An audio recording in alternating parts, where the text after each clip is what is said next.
మీ బంగారు పాదము చింతకు సాయంకాల సమయమున పునరుత్థాన దినమున వచ్చి ఉన్నాం. మీరు దీవించి ఆశీర్వదించిన రీతిలో ప్రభువా ఆమోసు గ్రంథంలో ధ్యానించడం కొరకై వచ్చి ఉన్నాం.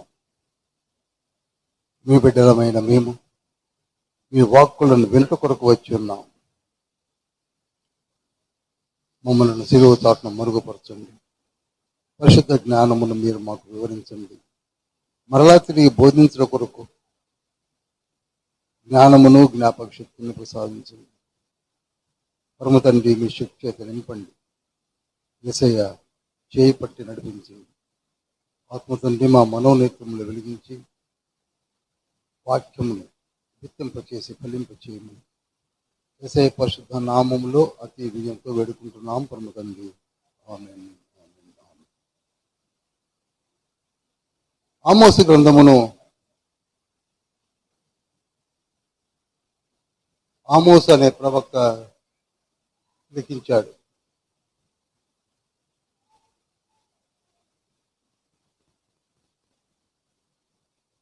పాలస్తీనా ప్రాంతంలో నుంచి రాశాడు. క్రీస్తు పూర్వము 803లో ఈ పుస్తకాన్ని రాయడం మనం చూస్తున్నాం.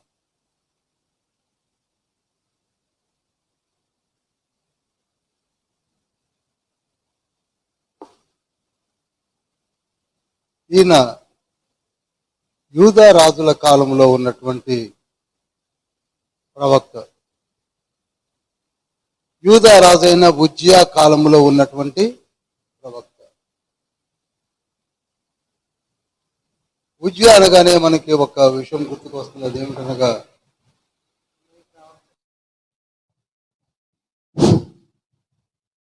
అదేమిటనగా కుష్టు రోగముతో బాధపడుతున్నవాడు ఉజ్జియా. ఇజ్రాయెల్ రాజేమో రెండవ యారోబాము.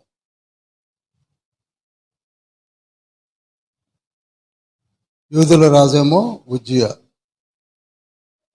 ఇజ్రాయెల్ రాజేమో రెండవ యారోబాము. ఎందుకు రెండవ యారోబాము అన్నాననగా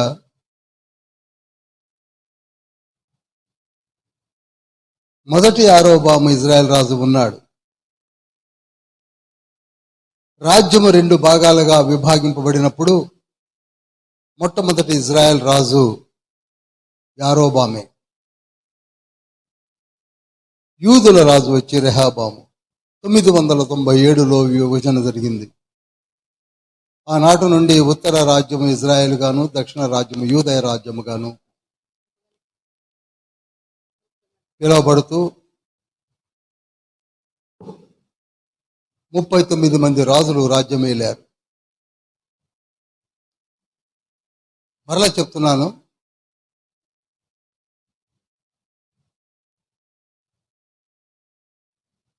ఈ ఆమోసు ఒక పశువుల కాపరి. గమనించాలి, ఎడ్యుకేషన్ లేనివాడు, బేసిక్ ఎడ్యుకేషన్ కూడా లేనివాడు. పశువుల కాపరి అంటే ఏముంటుందండి? ఒక నిమిషం ఆలోచించండి. పశువుల కాపర్లకి ఏం జ్ఞానం ఉంటుంది? దైవిక జ్ఞానం ఏమాత్రమూ ఉండదు. అంత మాత్రమే కాక ఎలిక లేనివాడు అని చెప్పవచ్చు. ఏ ఎలిక లేని వారే పశువుల కాపర్లు గాను, బెస్తలు గాను,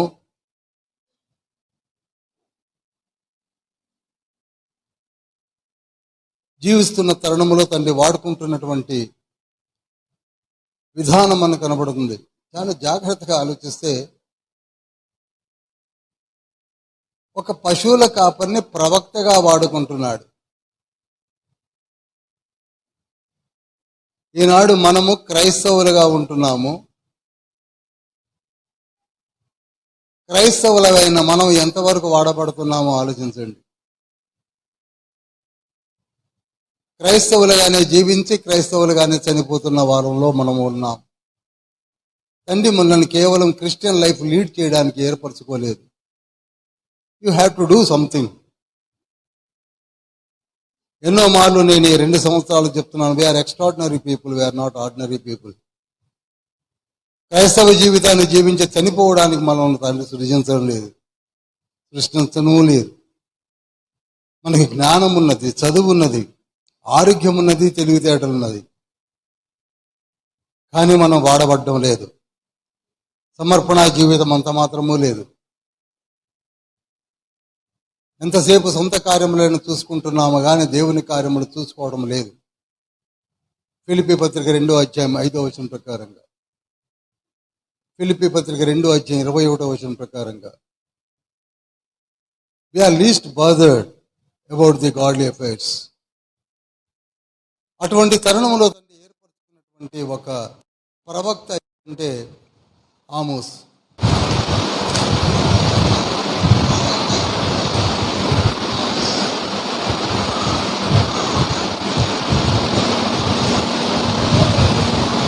ఒక ప్రవక్త. మనకి బాగా తెలుసు, హైయెస్ట్ ర్యాంక్డ్ క్లెర్జీ పర్సన్స్ అంటే అపోస్తుల తర్వాత ప్రవక్తలనే చెప్పవచ్చు. క్రీస్తు పూర్వము 4000 సంవత్సరాల వరకు కూడా వాడబడింది ఎవరంటే ప్రవక్తలే. ప్రవక్తల ద్వారా తండ్రి మాట్లాడుతూ ఉన్నాడు, ప్రవక్తల ద్వారా తండ్రి కార్యములు జరిగిస్తూ ఉన్నాడు. ఈ ఆమోసు ఒక చిన్న ప్రవక్త. మీకు బాగా తెలుసు, పెద్ద ప్రవక్తలు ఎంతమంది అండి? 5. పెద్ద ప్రవక్తలు ఎంతమంది? 5. చిన్న ప్రవక్తలు ఎంతమంది అనగానే చెప్పొచ్చు 12 మంది. ఆ 12 మందిలో ఒకడు ఈ ఆమోసు.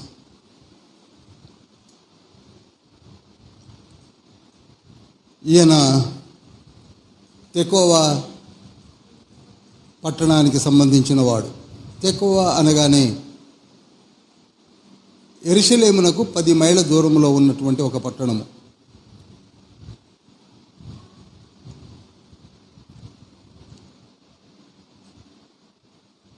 యెరూషలేమునకు మృత సముద్రానికి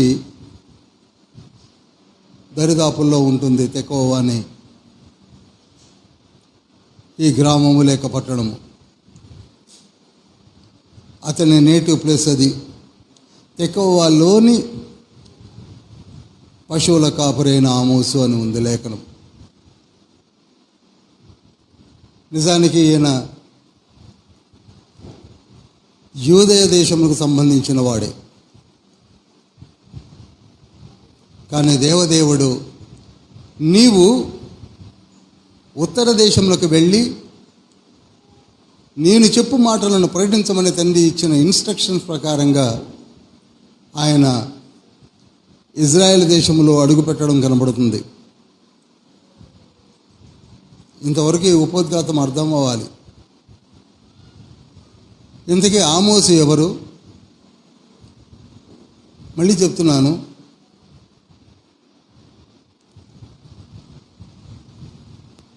నేను మీకు కొన్ని విషయాలు చెప్పి ముందుకు వెళ్తాను.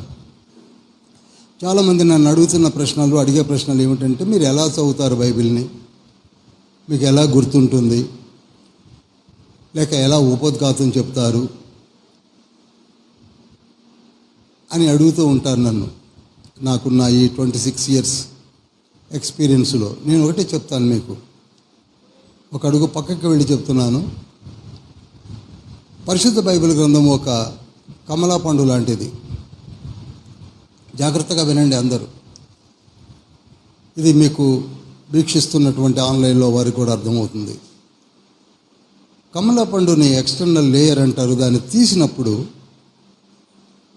దానిపైన సన్నని పొర ఉంటుంది. ఆ సన్నని పొరను కూడా జాగ్రత్తగా తీస్తే దానిలో కొన్ని తొనలు ఉంటాయి. 8, 9, 10 అలా ఉంటాయి తొనలు. ఆ తొనలను కూడా జాగ్రత్తగా విప్పినప్పుడు ఒక్కొక్క తొన మనము తిన్నప్పుడు ఆ రసము ఏ విధంగా మధురంగా ఉంటుందో, అదేవిధంగా పరిశుద్ధ బైబిల్ గ్రంథములో ఉన్నటువంటి 66 పుస్తకాలని కూడా దైవజనులైనటువంటి వారు గమనించవలసింది. ప్రతి పుస్తకము ఒక కమలా పండు, బత్తాయి పండు, అలాంటి తొనలు కలిగినటువంటి పండు లాంటిదన్న సంగతిని గమనించండి. ఈ పండుని మేము వలవలేమండి, మా వల్ల కాదు అన్నవారు ఏం చేస్తుంటారండి, మిక్సీలో వేస్తారు. మిక్సీలో వేసినప్పుడు రసం దిగుతుంది, ఆ రసాన్ని మనం తాగుతాం. అదేవిధంగా బైబిల్ గ్రంథంలో ఉన్న పుస్తకాన్ని తొనలుగా విడదీసి చదవాలి. చదవలేని వాళ్ళు మనలో ఉన్నారు. అంత ఓపిక లేదు, మేమేదో కంటిన్యూగా చదివేస్తున్నామండి అంటారు. చదవండి. కంటిన్యూగా చదివినప్పుడు మిక్సీలో వేస్తే ఏ విధంగా సారం వస్తుందో ఆ విధంగా పుస్తకములోని సారాన్ని మీరు గ్రహించాలి. అర్థమవుతుంది అనుకుంటున్నాను.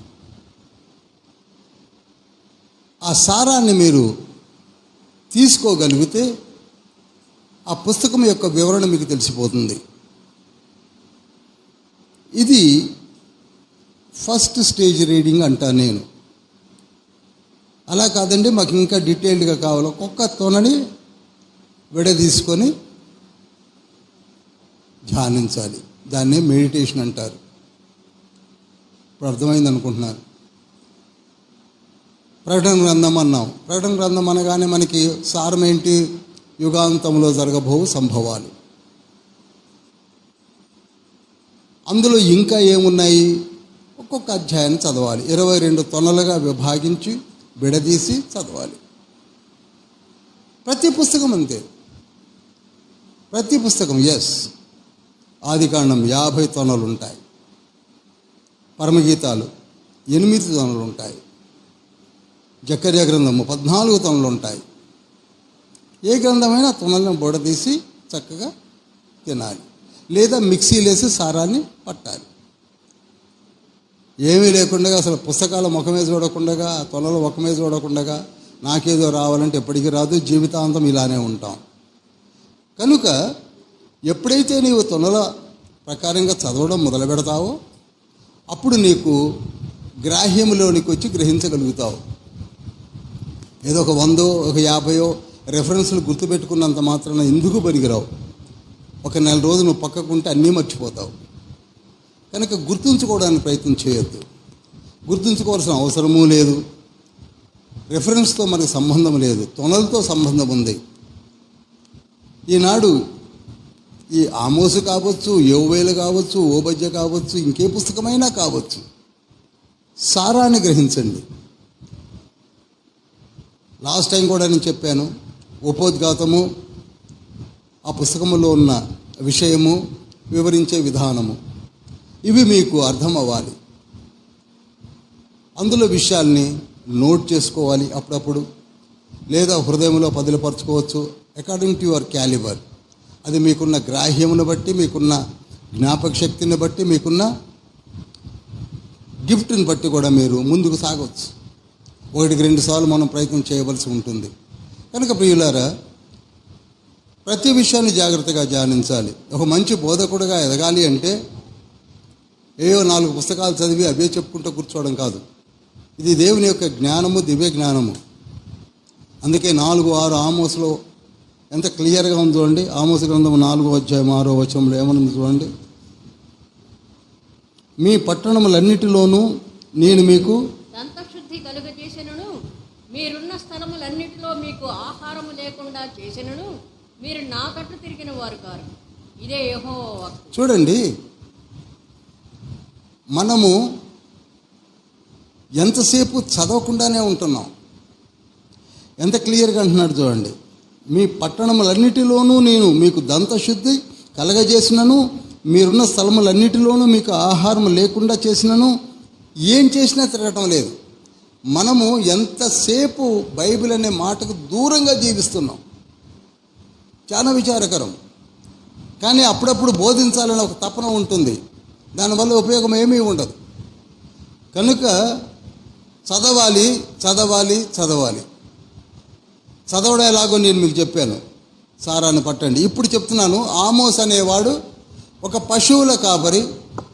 He hasn't got even minimum qualifications and knowledge. Even then అయినప్పటికీ తండ్రి ఆయన్నే వాడుకున్నాడు. ఒక పశువుల కాపరిని ఏమాత్రము కూడా అతను త్రొక్కివేయలే తండ్రి. అతనుకున్న జిజ్ఞాస, అతనుకున్న తపన, అతనుకున్న ఆలోచన పరిధిని బట్టి తండ్రి వాడుకోవడం మొదలుపెట్టాడు. ఇప్పుడు చూడండి, ఈయన కాలంలో ఉన్న సమకాలీన ప్రవక్తలు ఎవరంటే యెషయా ఉన్నాడు, మేజర్ ప్రాఫిట్. ఇదే ఉజ్జయ, యోతాము, ఆహాజు, హిజ్కియా అనే రాజుల కాలంలో యెషయా ఉన్నాడు, మీకా ఉన్నాడు, హోషేయ ఉన్నాడు, యోనా కూడా ఉన్నాడు. వీళ్ళందరూ ఉన్నప్పటికీ కూడా తండ్రి తను వాడుకోవాల్సిన అవసరం ఏమిటి చెప్పండి? ఈ రోజులలో ఎంతోమంది ఉన్నారు, కానీ తండ్రి మనలను కూడా వాడుకోవడానికి ప్రయత్నం చేస్తున్నాడు. వీళ్ళు చాలరా? హోషే చాలడా? మీకా చాలడా? యోనా ఇజ్రాయెల్ దేశంలోనే ఉన్నాడు 2వ యారోబాము కాలంలో. అయినప్పటికీ యెరూషలేము నుండి ఆమోసును పంపిస్తున్నాడు, నువ్వు వెళ్ళి ప్రకటించమని. అప్పుడు బయలుదేరాడు ఆమోస్. ఎక్కడికి? ఇజ్రాయెల్ దేశంలో. ప్రియులారా, ఇదేదో ఆమోసుకు సంబంధించిందని మాత్రం అనుకోకండి. ఈ రోజులలో మనతో కూడా తండ్రి మాట్లాడుతున్నాడు, నీతోనూ నాతోనూ మాట్లాడుతున్నాడు. నేను మొట్టమొదటే చెప్పాను, మనం అందరం క్రిస్టియన్స్ అని చెప్పుకుంటున్నాం, కానీ క్రిస్టియన్ లైఫ్లోనే ఉన్నాము తప్ప ఒక్క అడుగు కూడా ముందుకు వేయటం లేదు. నీ నుండి చాలా కోరుకుంటున్నాడు తండ్రి. మరలా చెప్తున్నాను, నీవు దేవుని రాజ్యమునకు ఒక ఆత్మీయ ఇటుక వలె పనిచేయాలి. సరే, ఇప్పుడు ఇందులో ఉన్నటువంటి విషయాలను నేను మీకు చెప్పడానికి ప్రయత్నం చేస్తున్నాను. ఇక్కడ ఆమోసు ప్రవక్త ద్వారా తండ్రి ఇజ్రాయేలీలతో మాట్లాడుతున్నాడు. యూదులతో కాదు. ఎవరితోటండి? ఇజ్రాయేలీలతో. ఒక్క నిమిషం నేను మిమ్మల్ని మొదటి నుంచి ఒక అవగాహన కలుగజేస్తాను. ఈ ఇజ్రాయిల్ అందరూ ఒకప్పుడు కట్టు బానిసలుగా ఉన్నారు ఈజిప్ట్లో. దాదాపు 400 years వీళ్ళు బానిసలు, ఇటుకలు చేసుకున్నారు, కొరడా దెబ్బలు తిన్నారు. వాళ్ళకు కానీ, వాళ్ళ పిల్లలకు కానీ, వాళ్ళ ఫ్యామిలీస్ కానీ ఎటువంటి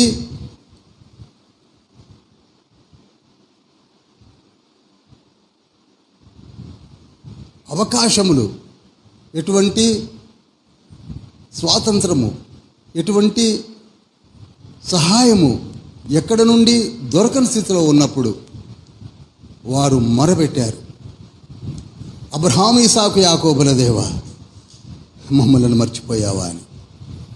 నిర్గమకాండం 2:23 ఉంటుంది. ఆ మొర విన్న దేవదేవుడు మోషేను పంపించాడు. మోషే ద్వారా వారు 40 సంవత్సరాలు నడిపించబడ్డారు. ఎన్ని సంవత్సరాలండి? 40 years. ఇక్కడ ఒక నిమిషం మీకు జ్ఞాపకం చేస్తాను. ఈ 40 సంవత్సరాలు కూడా అద్భుతమైనటువంటి సూచనలతో ఎవరు ఊహించని స్థితిలో కీకారణ్యములలో గుండా పడి 40 సంవత్సరాలు, గుర్తుంచుకోండి, 40 సంవత్సరాలు, డేస్ కావు, మంత్స్ కావు, ఇయర్స్ నడిపించాడు. ఈ నడకలో తండ్రి వారికి దగ్గరగా 25 lakhs ఆఫ్ పీపుల్ వారికి ఆకాశము నుండి మన్నాను కురిపించాడు. ఇదేమిటండి? మన్నా. దీని గురించి ఎప్పుడైనా ఆలోచించాం మనం? ఎందుకనగా వాళ్ళు ప్రయాణం చేస్తున్నారు, వాళ్ళ దగ్గర వంట సామాను లేదు. అట్లీ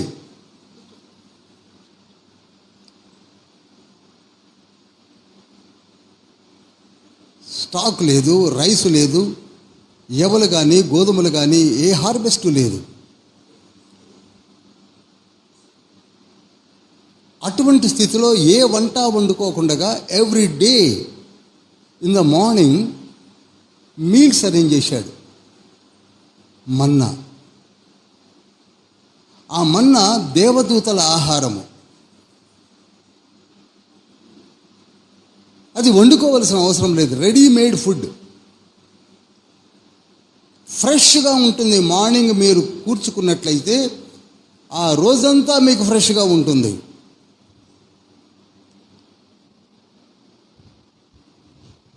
ఎంత ఆశ్చర్యం అండి! అది 40 years వరకు, 40 సంవత్సరాల వరకు వండుకునే పని లేదు, వంట చేసే పని లేదు, పొయ్యి అంటించే పని లేదు, గ్యాస్ స్టవ్లు, పొయ్యిలు, రాళ్ళు, రప్పలు, చెకుముక్క రాళ్ళ గురించిన పని లేదు. ఏ పని, అంట్లు తోముకోవడం, రుద్దుకోవడం, కడుక్కోవడం, నీళ్ళు ఏమీ లేదు. ఇది పరలోకపు ఆహారము, శ్రేష్టమైన ఆహారము. అందుకే వాళ్ళకి 40 సంవత్సరాల్లో వాళ్ళ కాళ్ళకు వాపులు రాలేదు, మనలాగా బీపీ రాలేదు, షుగర్ రాలేదు, నిస్సత్తువ లేదు. అర్థమవుతుందండి? ఏ అనారోగ్యము లేదు. Because God has provided a beautiful Manna from the haven. తిన్నారు. ఎన్ని సంవత్సరాలు? ఇక సాయంకాలం ఏమో పూరేళ్ళు. నిర్గమకాండం 16వ అధ్యాయం చదివితే మీకు అర్థమవుతుంది. పగలేమో మన్నా, సాయంకాలము ఎన్వి. ఏమి రాజభోగమో చూడండి. పూరేళ్ళు కూడా అది నాన్ వెజిటేరియన్గా పిలువబడే ఆహారము, అతి శ్రేష్టమైన ఆహారము. ఏ తత్మ కోళ్ళో కొంగలు ఏదైనా తండ్రి రప్పించవచ్చు, కానీ పూరేళ్ళనే రప్పిస్తున్నాడు. పూరేళ్ళు అతి శ్రేష్టమైన ఆహారం అని WHO చెప్పింది. వరల్డ్ హెల్త్ ఆర్గనైజేషన్ వారు సర్టిఫై చేసింది ఏమిటంటే పూరేళ్ళంత మంచి ఆహారము వేరే బర్డ్స్లో ఏది లేదట. మనం ఏదో నెమళ్ళు మంచివి, బాతులు మంచివి, అవి మంచివి, అడవి బాతులు మంచివి, ఇంకోటి మంచివి అనుకుంటున్నాం. నో, ఓన్లీ పూరేళ్ళట. ఇది మనము ఇప్పుడు తెలుసుకోవడం కాదు. తండ్రి ఎప్పుడు చెప్పాడు? క్రీస్తు పూర్వం 1500 సంవత్సరాలప్పుడే ఏర్పాటు చేశాడు. సాయంకాలం కావడంతో మీ దగ్గర పూరేళ్ళు అవే మీ పాళెంలోకి వస్తాయి. మీరు చక్కగా పట్టుకోవాల్సిన అవసరం కూడా లేదు. మీ పాళెం ముందు పడి ఉంటాయి, వాటిని హాయిగా ఫ్రై చేసుకొని తినమన్నాడు. ఇక నీరు, ఆహారము అన్నీ ఇచ్చాడు. అయినను వాళ్ళ సనుగుళ్ళు ఏమైనా తగ్గాయా? మనకి సుఖం ఎక్కువగా కూడా భరించలేమండి. సంఖ్యాకాండము 11వ అధ్యాయం 22వ వచనం చదువుతారు ఎవరైనా?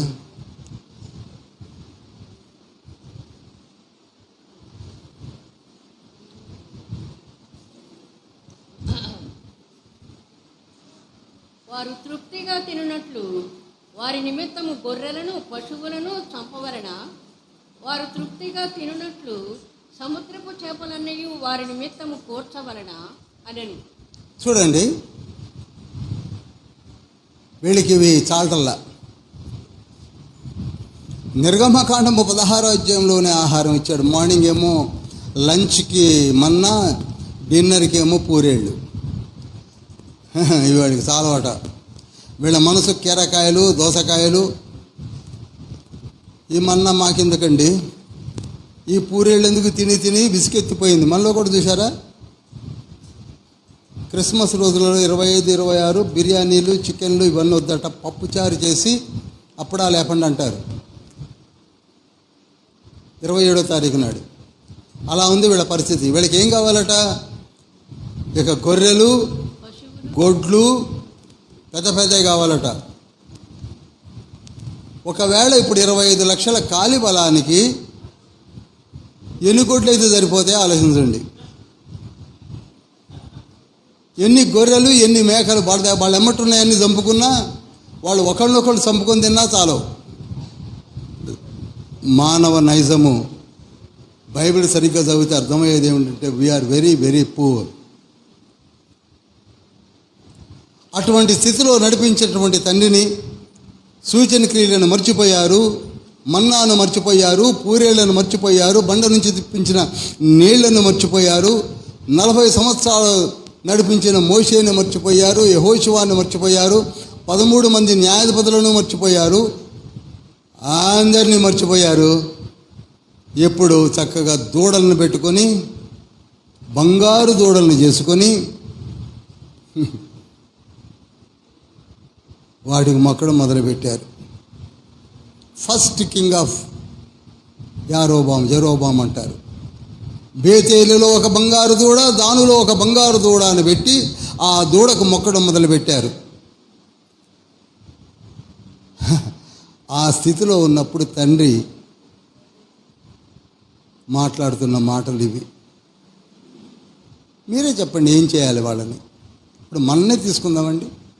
నాకున్న చదువు, నాకున్న జ్ఞానము, నాకున్న తెలివికి నన్ను ఇంతగా చేసిన తండ్రిని మర్చిపోయి ఏదో ఆలోచిస్తున్నానంటే నన్ను ఏం చేయమంటారు చెప్పండి దేవుణ్ణి?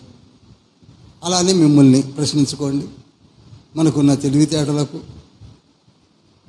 నిజంగా నేను ఏ పీయూసీలోనే ఫెయిల్ అయి ఉంటే సుతారు పనికి కూడా పనికిరాను, ఒక బుట్టను కూడా లేపలేను. ఉన్నమాట చెప్తున్నాను. ఆ టీచర్లకు తండ్రి కలిగించిన దయ అని చెప్తాను. ఫెయిల్ చేసి ఉంటే నా పరిస్థితి ఎలా ఉండేది, మన స్థితి ఎలా ఉండేదో ఆలోచించండి ఒక్క నిమిషం. ఈజిప్ట్లో ఇటుకలు చేసుకుంటున్న వారిని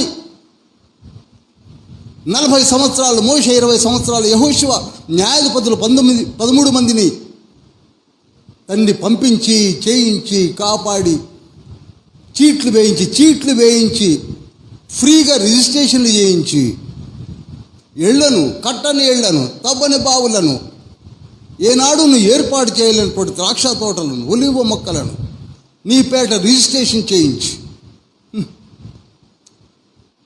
ద్వితీయోపదేశకాండం 6వ అధ్యాయం 10-11 వచనాల్లో ఉంటుంది.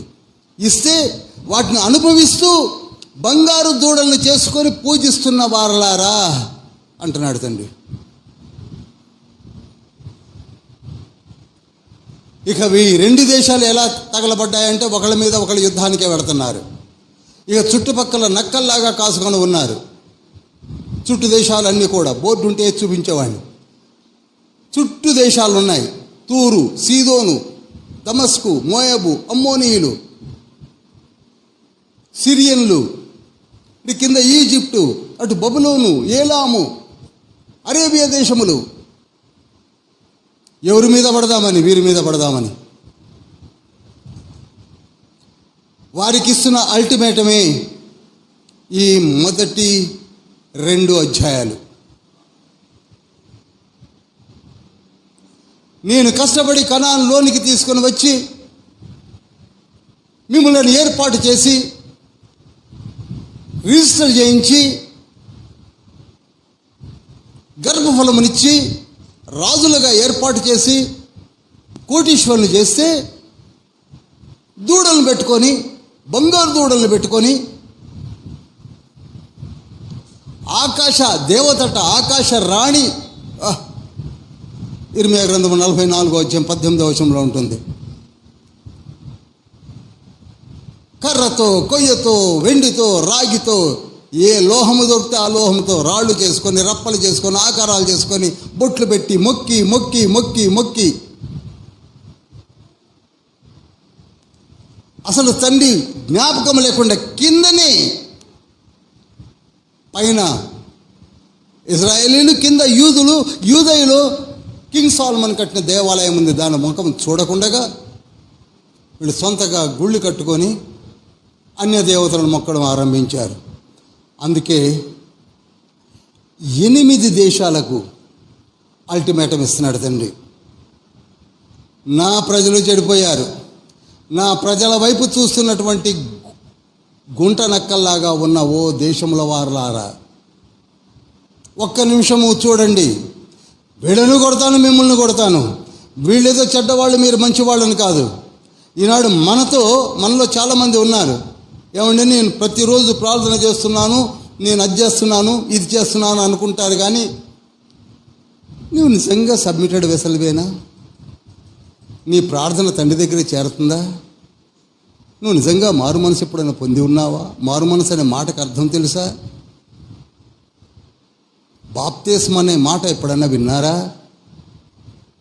వీటి గురించి ఎప్పుడైనా ఆలోచిస్తున్నారా? First generation, second generation, third generation, మా తాత పాస్టర్, మా నాన్న పాస్టర్ అని చెప్పుకుంటున్నామే, కానీ నువ్వు మారావా? నువ్వు నీ ప్రార్థన ఎవరు వింటున్నారు? నీ ప్రార్థన ఎక్కడికి వెళుతుంది? చెప్పండి. యెషయా గ్రంథం 59వ అధ్యాయంలో మీకును నాకును మీ పాపములే అడ్డుగోడలుగా నిలిచి ఉన్నాను తండ్రి చెప్పాడు కదా. You have not change your life. ప్రార్థన చేస్తున్నాను, ఆల్ నైట్స్లో కూర్చుంటున్నాను, ఆదివారాలు వస్తున్నాను, దెన్ వాట్? నీ ప్రార్థన ఎక్కడికి వెళుతుంది?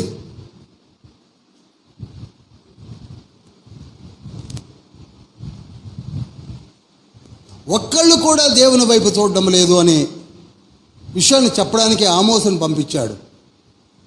ఆనాటి నుండి నేటి వరకు కూడా అవే మాటలు వినపడుతున్నాయి. కొంత మాటలు రూపాంతరం చెందాయేమో, కానీ దేవుని వైపు చూడండి, నిన్ను కన్న తండ్రి వైపు చూడండి, నీ కొరకు రక్తం చిందించిన యేసయ్య వైపు చూడండి. మొట్టమొదటి అల్టిమేటం ఇచ్చినటువంటి దేశం పేరు దమస్కు, అనగా సిరియా.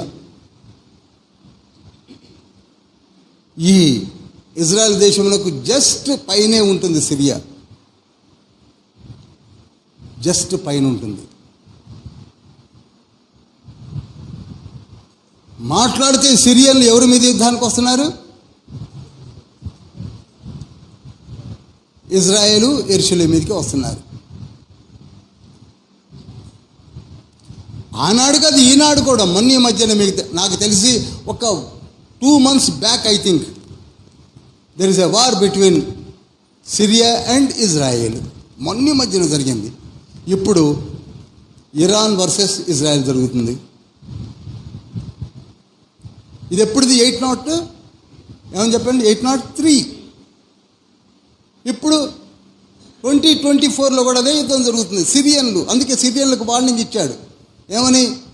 మీరు చేసిన 3-4 సార్లు చేసిన దోషమును బట్టి తండ్రి ఎప్పుడు కూడా గమనించండి, ఆయన 3-4 దోషాలని సహిస్తాడు.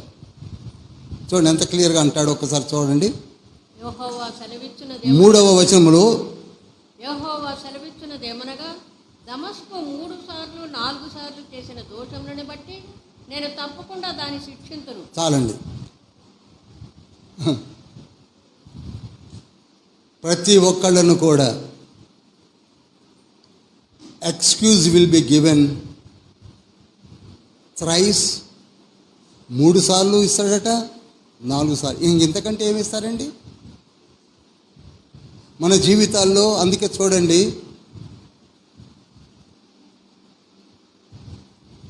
మన జీవితాల్లో కూడా 3-4 సార్లు దోషమునకు ప్రాయశ్చిత్తము అనుగ్రహించబడుతుంది, తర్వాత ఉండదు. ఐసీయూలోకి వెళ్ళాల్సిందే. I'm telling seriously.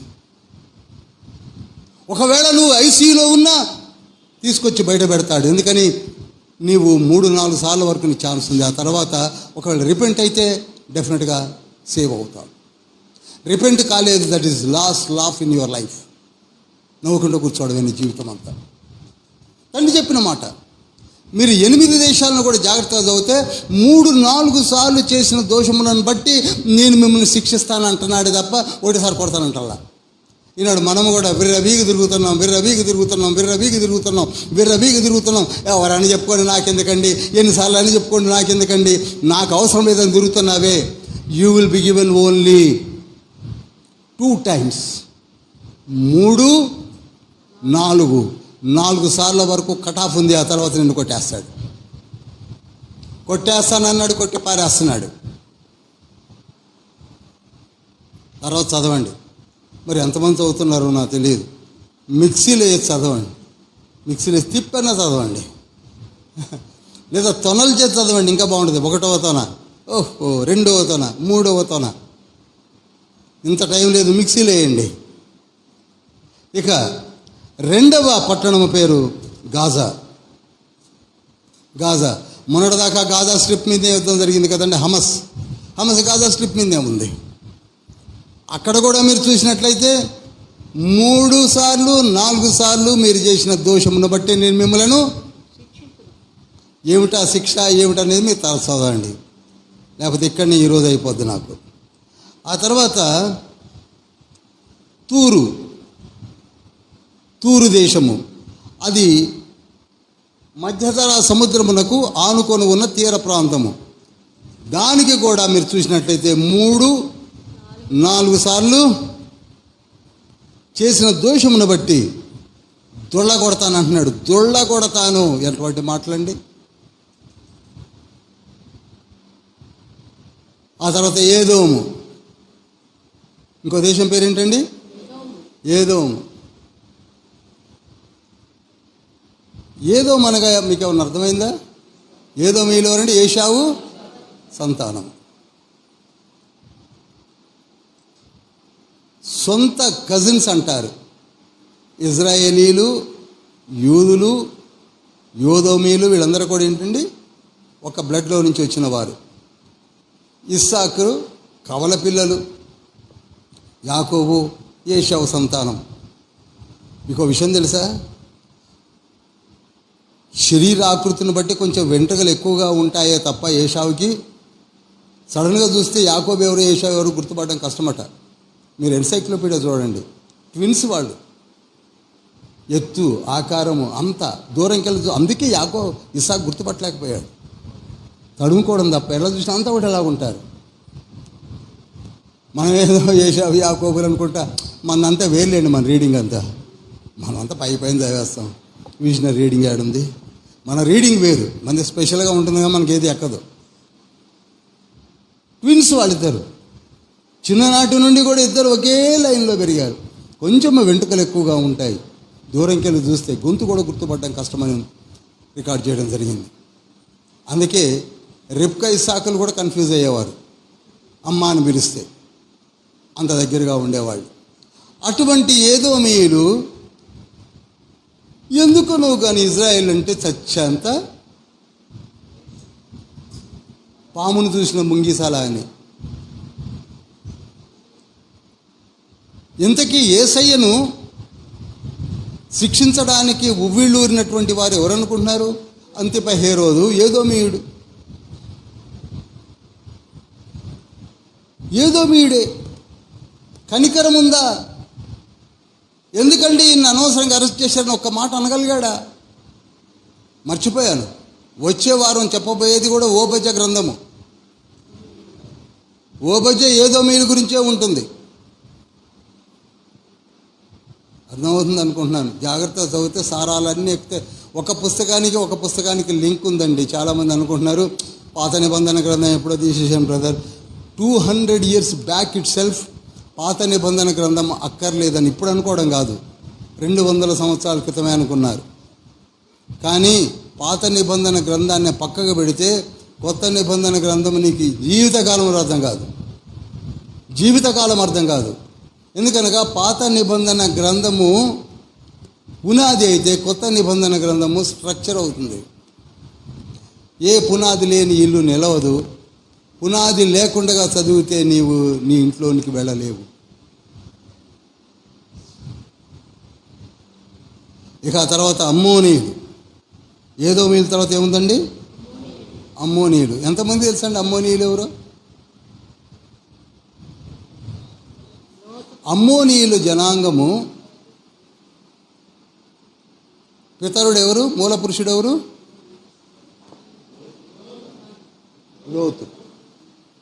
లోతు పెద్ద కుమార్తె సంతానమా? రెండో కుమార్తె సంతానమా? Very good. అమ్మోనీయులకు మూల పురుషుడైనటువంటి ఆ రెండో కుమార్తెకు పుట్టిన అతని పేరేమిటి?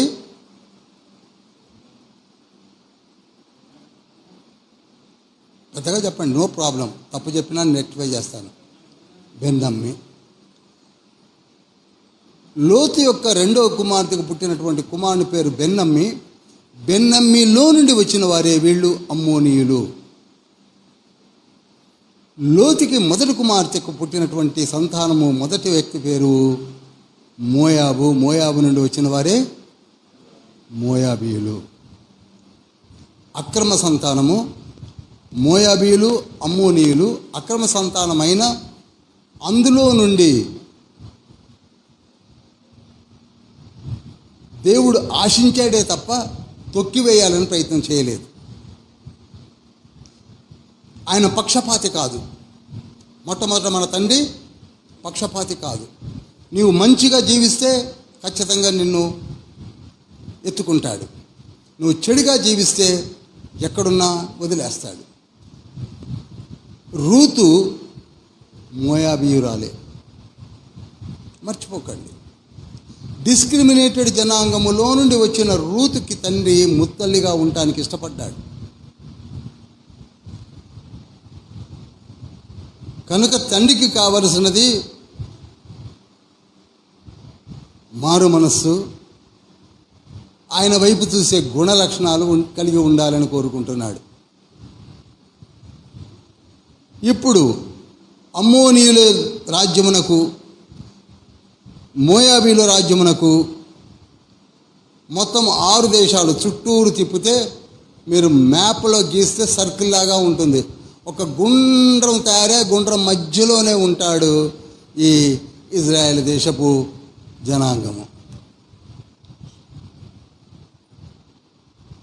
అన్ని గుంట నక్కల్లాగా ఉండి పోక్ చేయాలని ప్రయత్నం చేస్తున్నారు, ప్లాట్ చేయాలని ప్రయత్నం చేస్తున్నారు, చంపేయాలని ప్రయత్నం చేస్తున్నారు. ఈవెన్ దెన్ తండ్రి ఇంకా పిలిచి మాట్లాడుతున్నాడు. ఏమండి వారికేనా అంటే వారికి కూడా ఒక అల్టిమేటం, మీరు చేసిన 3-4 తప్పులను మీరు సవరించుకొని మారారా, మిమ్మల్ని నేను ముట్టుకొని అంటున్నాడు. ఆయన పక్షపాతి కాదు. అపోస్తుల కార్యములు 10:34 ప్రకారంగా, రోమిలు రాసిన పత్రిక 2:11 ప్రకారంగా ఆయన పక్షపాతి కాదు. ఎవరైతే ఆయన వైపు చూస్తారో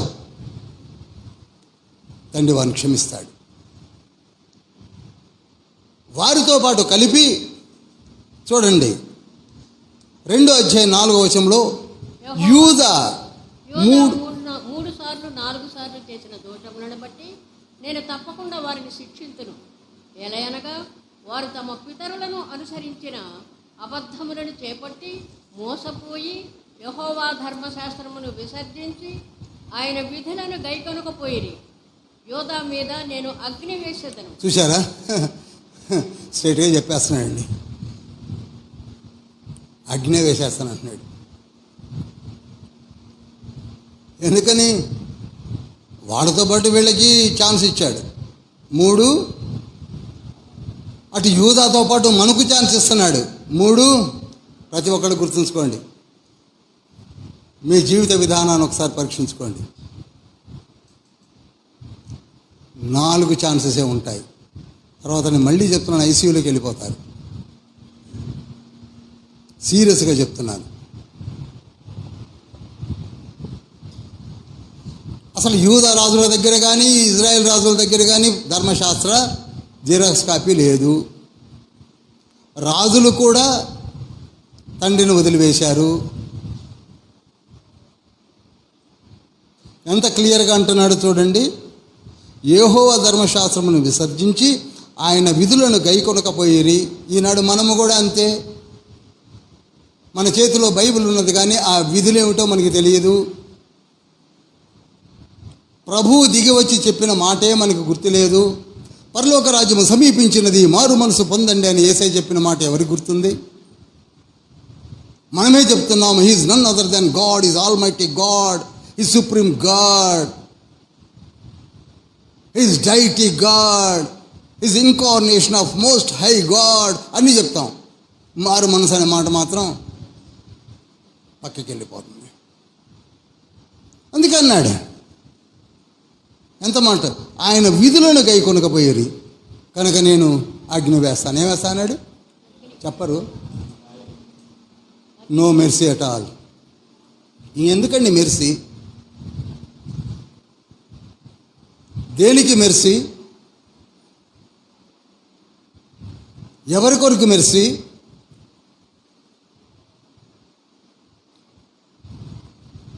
యూద అనగానే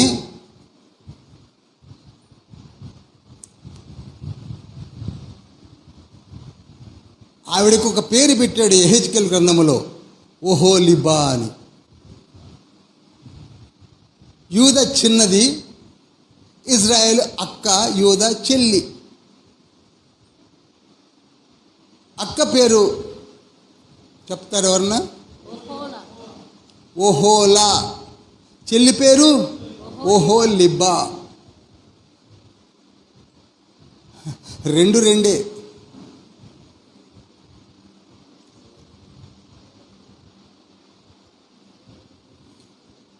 యెహెజ్కేలు గ్రంథం 23 అధ్యాయం 4వ వచనంలో ఉంటుంది, తర్వాత చదువుకోండి. ఈ ఓహోలిబా అనే యూద తక్కువదేం కాదు. ఆ యెరూషలేములోనే ప్రపంచములో అతి వింతైనటువంటి ఒక గొప్ప దేవాలయము, కింగ్ సాల్మన్ 7.5 yearsలో కట్టిన సాల్మన్ టెంపుల్ని వదిలివేసి వారు కూడా విగ్రహాల అమ్మడి తిరగడం మొదలుపెట్టారు. దేవుడంటే భయం లేదు, ప్రవక్తలంటే లెక్క లేదు, జీవితాల్లో ఏదీ లేదు. అందుకంటున్నాడు, నేను అబ్జర్వ్ చేస్తున్నాను మిమ్మల్ని అందరినీ, 3 లేక 4. అందుకే ఏం వేస్తాడు? అగ్ని వేస్తాడు. చివరికి మీరు అబ్జర్వ్ చేశారు లేదో, ఇర్మియా గ్రంథం 52వ అధ్యాయంలో అగ్నే వేశాడు. నెబూజరదాను అగ్నితో పరిశుద్ధాలయంను తగలబెట్టేశాడు, యెరూషలేమును తగలబెట్టేశాడు. చూడండి, ప్రాఫెసీ ఎగ్జాక్ట్గా 802లో చెప్పిన ఆ ప్రవచనము 607లో ఎగ్జాక్ట్గా జరిగింది.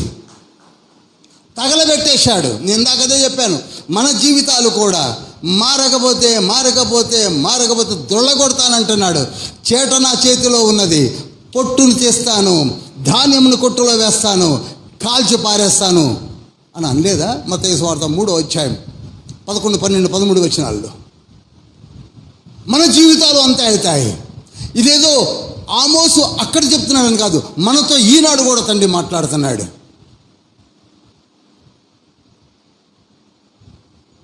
చెల్లి పరమగీతాల్లో ఉంటుంది కదా, పరమగీతంలో 8వ అధ్యాయంలో ఉంటుంది కదా, 7, 8, 9 వచనాల్లో, నాకొక చెల్లి కలదు, ఆ చెల్లికి ఇంకా ఈ వయసు రాలేదు, అదే ఇది, వయసు వచ్చినాక అదే అంతే అయింది.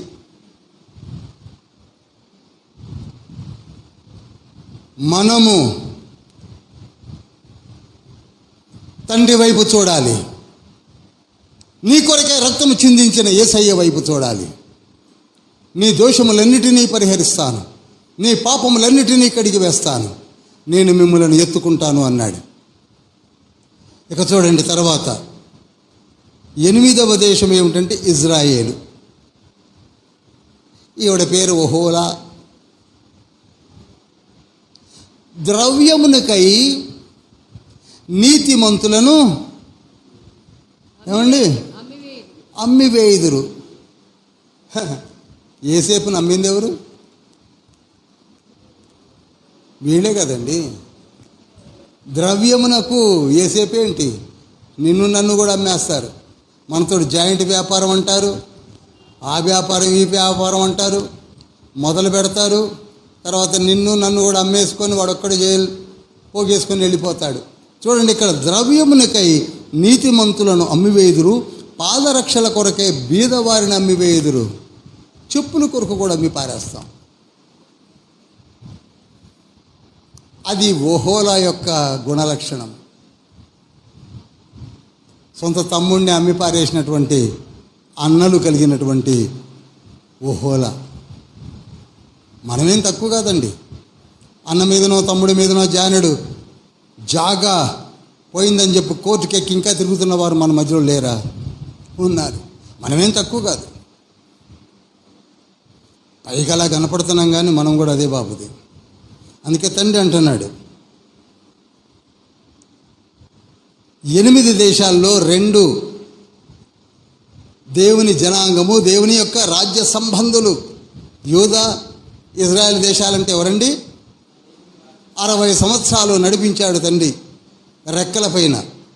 ఎన్నిసార్లు చెప్పినా చెప్పాలనిపిస్తుంది. నా రెక్కలపై మిమ్మల్ని మోసితిని అన్నాడు. అబ్రహాము, ఇస్సాకు, యాకోబులకు చేసిన వాగ్దానమును నేను నెరవేర్చితిని అన్నాడు.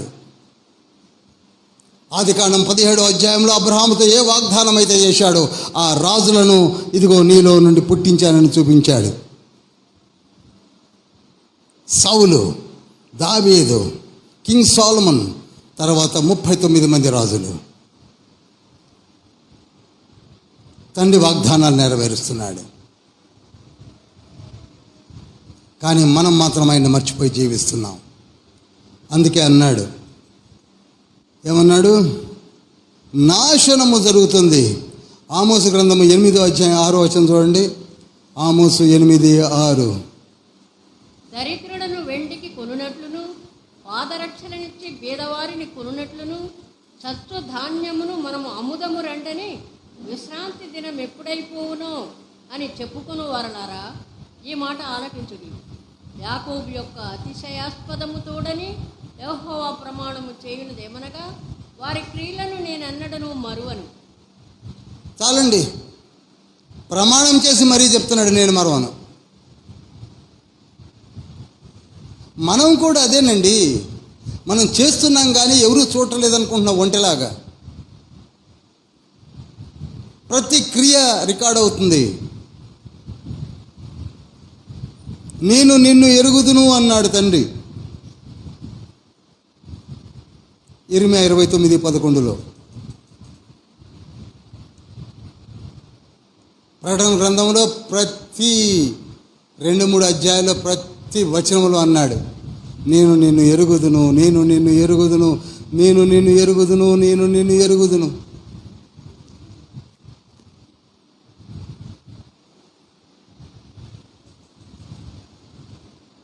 అందుకే సర్వనాశనం చేస్తానని ముందే పలికాడు. ఎవరి ద్వారా? ఆమోసు ద్వారా. అగ్ని వేస్తానని ముందే చెప్పాడు. 607లో నెబ్కద్నెజరు వచ్చి కొట్టి పారేశాడు. ఇజ్రాయెల్ దేశమును 740లో అష్షూరు రాజైన షల్మానేషర్ 5 వచ్చి 740లో కొట్టి పారేశాడు. ఇవి జరగడానికి ముందే క్రీస్తు పూర్వం 800లోనే ప్రవచించడం జరిగింది. అది నెరవేర్పు కూడా మనం చూశాం. ఒక మేడి పండ్లు ఏరుకునే పశువుల కాపరి యొక్క ప్రాఫెసీ ఇది.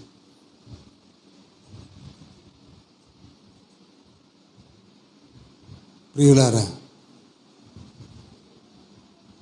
చిన్న పుస్తకాలనే అలక్ష్యం చూపకండి. ప్రతి పుస్తకములో నుండి ఆణిముత్యాల లాంటి మాటలు మనతోనే తండ్రి మాట్లాడుతూ ఉన్నాడు.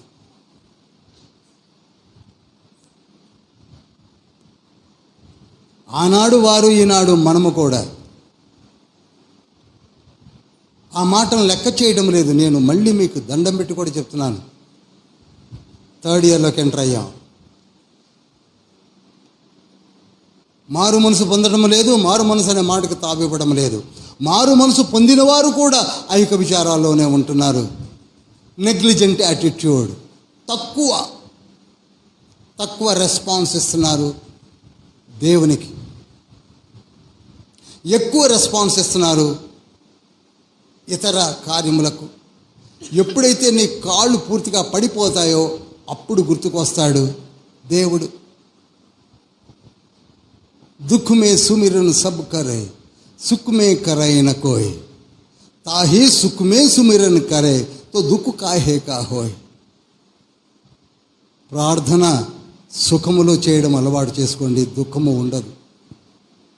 దుఃఖములో ఉండి ప్రార్థన చేస్తే సుఖము వచ్చిన తర్వాత మర్చిపోయే రకాలం మనం.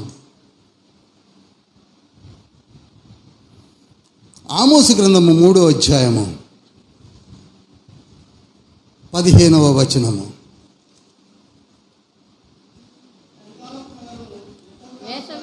చలికాలపు నగరును వేసవి కాలపు నగరును నేను పడగొట్టెదను, దంతపు నగరులను లయముగును, బహు నగరులు పాడగును. ఇదే యెహోవా వాక్కు.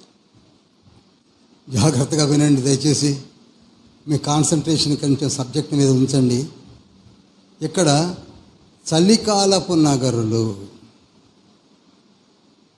బాగా చల్లగా ఉంటే వెచ్చగా ఉండే నగరాలను ఏర్పాటు చేసుకుంటున్నారు. బాగా వెచ్చగా ఉంటే ఏసీ, సెంట్రలైజ్డ్ ఏసీ నగరంలోనే రూములు కావు, ఇళ్ళు కావు, నగరంలోనే ద టౌన్షిప్ ఇట్ సెల్ఫ్. అర్థమవుతుందండి?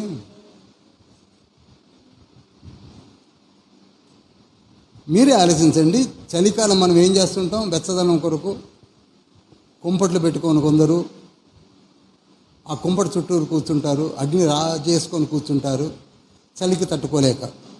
ఓకే, ఇప్పుడు ఎండాకాలం 44, 45, 46 డిగ్రీ సెల్సియస్ నడుస్తుంటే ఏసీలు, కూలర్లు ఎప్పుడు చేతులు ఎత్తేసాయి, ఏసీలు చేసుకొని కూర్చుంటున్నాం. ఏసీలో నుంచి బయటికి రాం. ఒకవేళ బయట పెట్టినా ఏసీ కారు కావాలి, దట్టు సెంట్రలైజ్డ్ ఉండాలి అని ఆలోచిస్తున్నాం. ఇక్కడ కూడా దేవుడు అక్కర్లేదట, బంగారు దూడలు చాలు, ధర్మశాస్త్రము బైబిల్ అక్కర్లేదు, మాకు ఏసీ నగరులు, వెచ్చదనము కలిగించే నగరులు ఉంటే చాలని కట్టుకున్న వాళ్ళారా, చలికాలపు నగరును వేసవి కాలపు నగరును నేను పడగొట్టేదను. అర్థమైన వాళ్ళు ఒక్కసారి హల్లెలూయా చెప్పండి.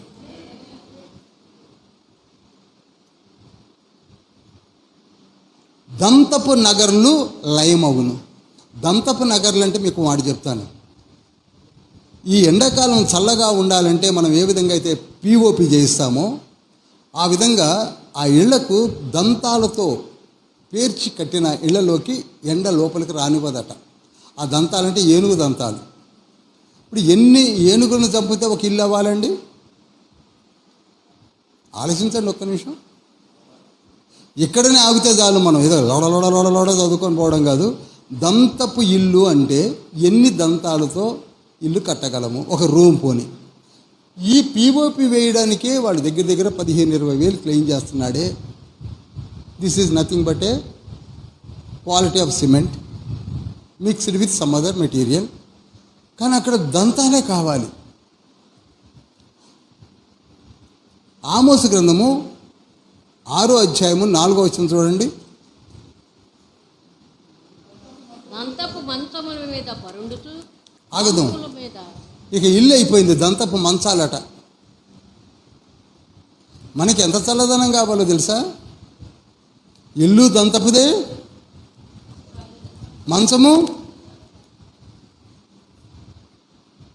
మంచము కూడా దంతపుదేనట. మీకు ఒక రాజు, ఆహబ్ అనే రాజుని జ్ఞాపకం చేస్తున్నాను.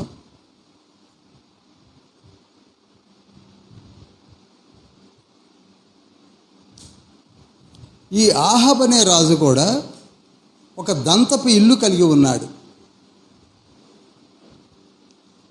మొదటి రాజుల గ్రంథం 22వ అధ్యాయం 39వ వచనంలో, మొదటి రాజుల గ్రంథం 22వ అధ్యాయం 39వ వచనంలో ఆహబ్ అనే రాజుకు ఒక దంతపు ఇల్లు ఉంది. ఆయన ఎండాకాలము ఆ ఇంట్లోనికి వెళ్ళి సేద తీర్చుకుంటాడు, మనం అందరం ఊటీకి పోయినట్లు. అటువంటి రాజుకి పాపము తన రాజ్యములో ఉన్న ఒక బలహీనుడైన నాబోతు అనే ఒక వ్యక్తికి ఒక చిన్న ద్రాక్ష తోట ఉంటే అది కావాలని దంతపు ఇల్లు ఉన్న రాజుకి ఏం కావాలట? ఆయన అన్యాయంగా చంపించి ఆ తోటను తన పేట రిజిస్ట్రేషన్ చేయించుకున్నాడు. మన బ్రతుకులు అట్లాంటి.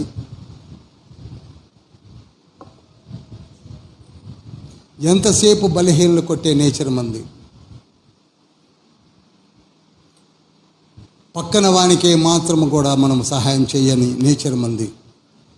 పక్క వాని గురించి ఆలోచించని నేచర్ మంది. ఎంతవరకు నీ కంఫర్ట్సే.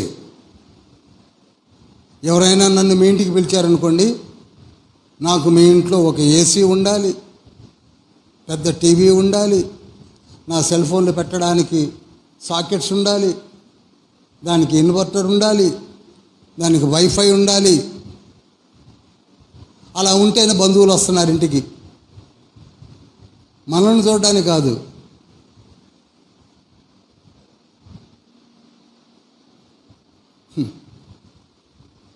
తండ్రి ఏమంటున్నాడు? వాటినన్నిటినీ కూడా నేను పగలగొట్టేస్తాను, ఇదే నా వాక్కు. ఈనాడు ఒక్క నిమిషం ఆలోచించండి. తండ్రి మనను దీవించి ఆశీర్వించి మనకు కూడా ఏసీలను ఇచ్చాడు, ఏసీ కార్లను ఇచ్చాడు, అన్నిటినీ ఇచ్చాడు. కానీ మనము కూడా ఎంతవరకు తండ్రి వైపు చూస్తున్నాము?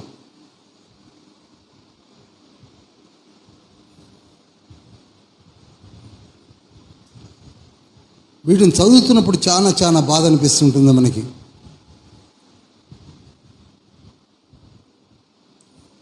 ఇక తండ్రి అన్నాడు, మీరు నా వైపు చూడటం లేదు కనుక మీ దేశములలో వర్షాలు లేకుండా చేస్తానన్నాడు. చూడండి 4వ అధ్యాయం 7వ వచనంలో, మరియు కోతకాలమునకు ముందు 3 నెలలు వాన లేకుండా చేసి తిని, ఒక పట్టణం మీద కురిపించి మరి ఒక పట్టణం మీద కురిపింపకపోతిని. ఒక చోట వర్షము కురిచెను, వర్షము లేని చోటు ఎండిపోయాను. 2-3 పట్టణముల వారు నీళ్లు త్రాగుటకు ఒక పట్టణమునకే పోగా అచ్చట నీరు వారికి చాలకపోయాను. చూడండి, అయినను మీరు నా తట్టు తిరిగిన వారు కాదు.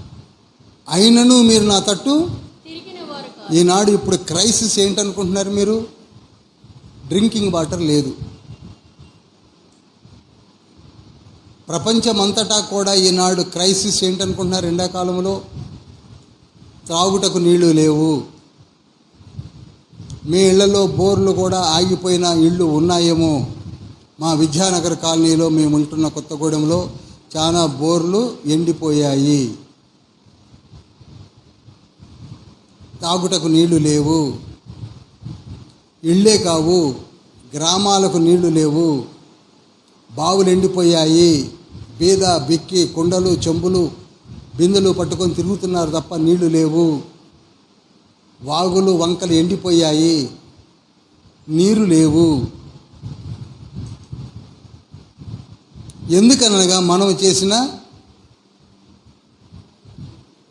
విరోధ భావమును బట్టి, ఎదురీతను బట్టి తండ్రి చేసిన కార్యమని తండ్రి చెప్తున్నాడు.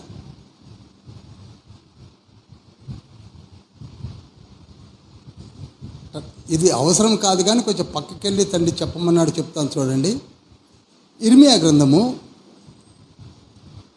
50వ అధ్యాయము 19వ వచనము.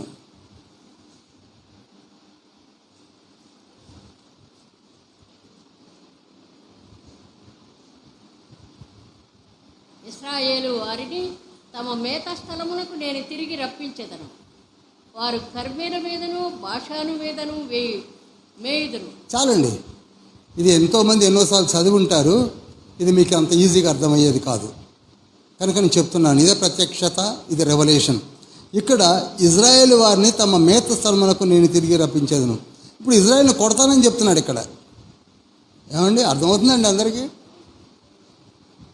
దయచేసి నా ధోరణి నేను చెప్పుకుపోతున్నాను. మిమ్మల్ని కొట్టేస్తాను, అగ్ని వేసేస్తాను, మిమ్మల్ని లేపేస్తాను, మిమ్మల్ని అది చేస్తాను, ఇది చేస్తాను అన్న తండ్రి ఇక్కడ ఇర్మియా ప్రవక్త ద్వారా మళ్ళీ అంటున్నాడు. ఆయన కనికరం చూడండి, మీరు ఒకవేళ మారితే మళ్ళా తిరిగి మేత స్థలానికి రప్పిస్తాను అంటున్నాడు. ఇది ఇంతకీ ఈ మేత స్థలము ఎక్కడుందనుకుంటున్నారు? ఈ ప్రాంతము కర్మేలు పర్వతము దగ్గర అంటున్నాడే. ఆ కర్మేలు పర్వతానికి కొంచెం పై భాగంలో దాన్ని గోలాన్ హైట్స్ అంటారు. నోట్ చేయండి, Golan heights. Golan heights. Golan heights ఇది ఎక్కడికి రప్పిస్తానంటున్నాడు.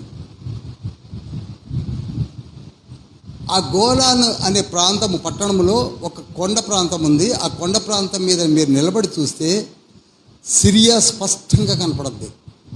సిరియా దేశమంతా కనపడద్ది. అర్థమవుతుందండి?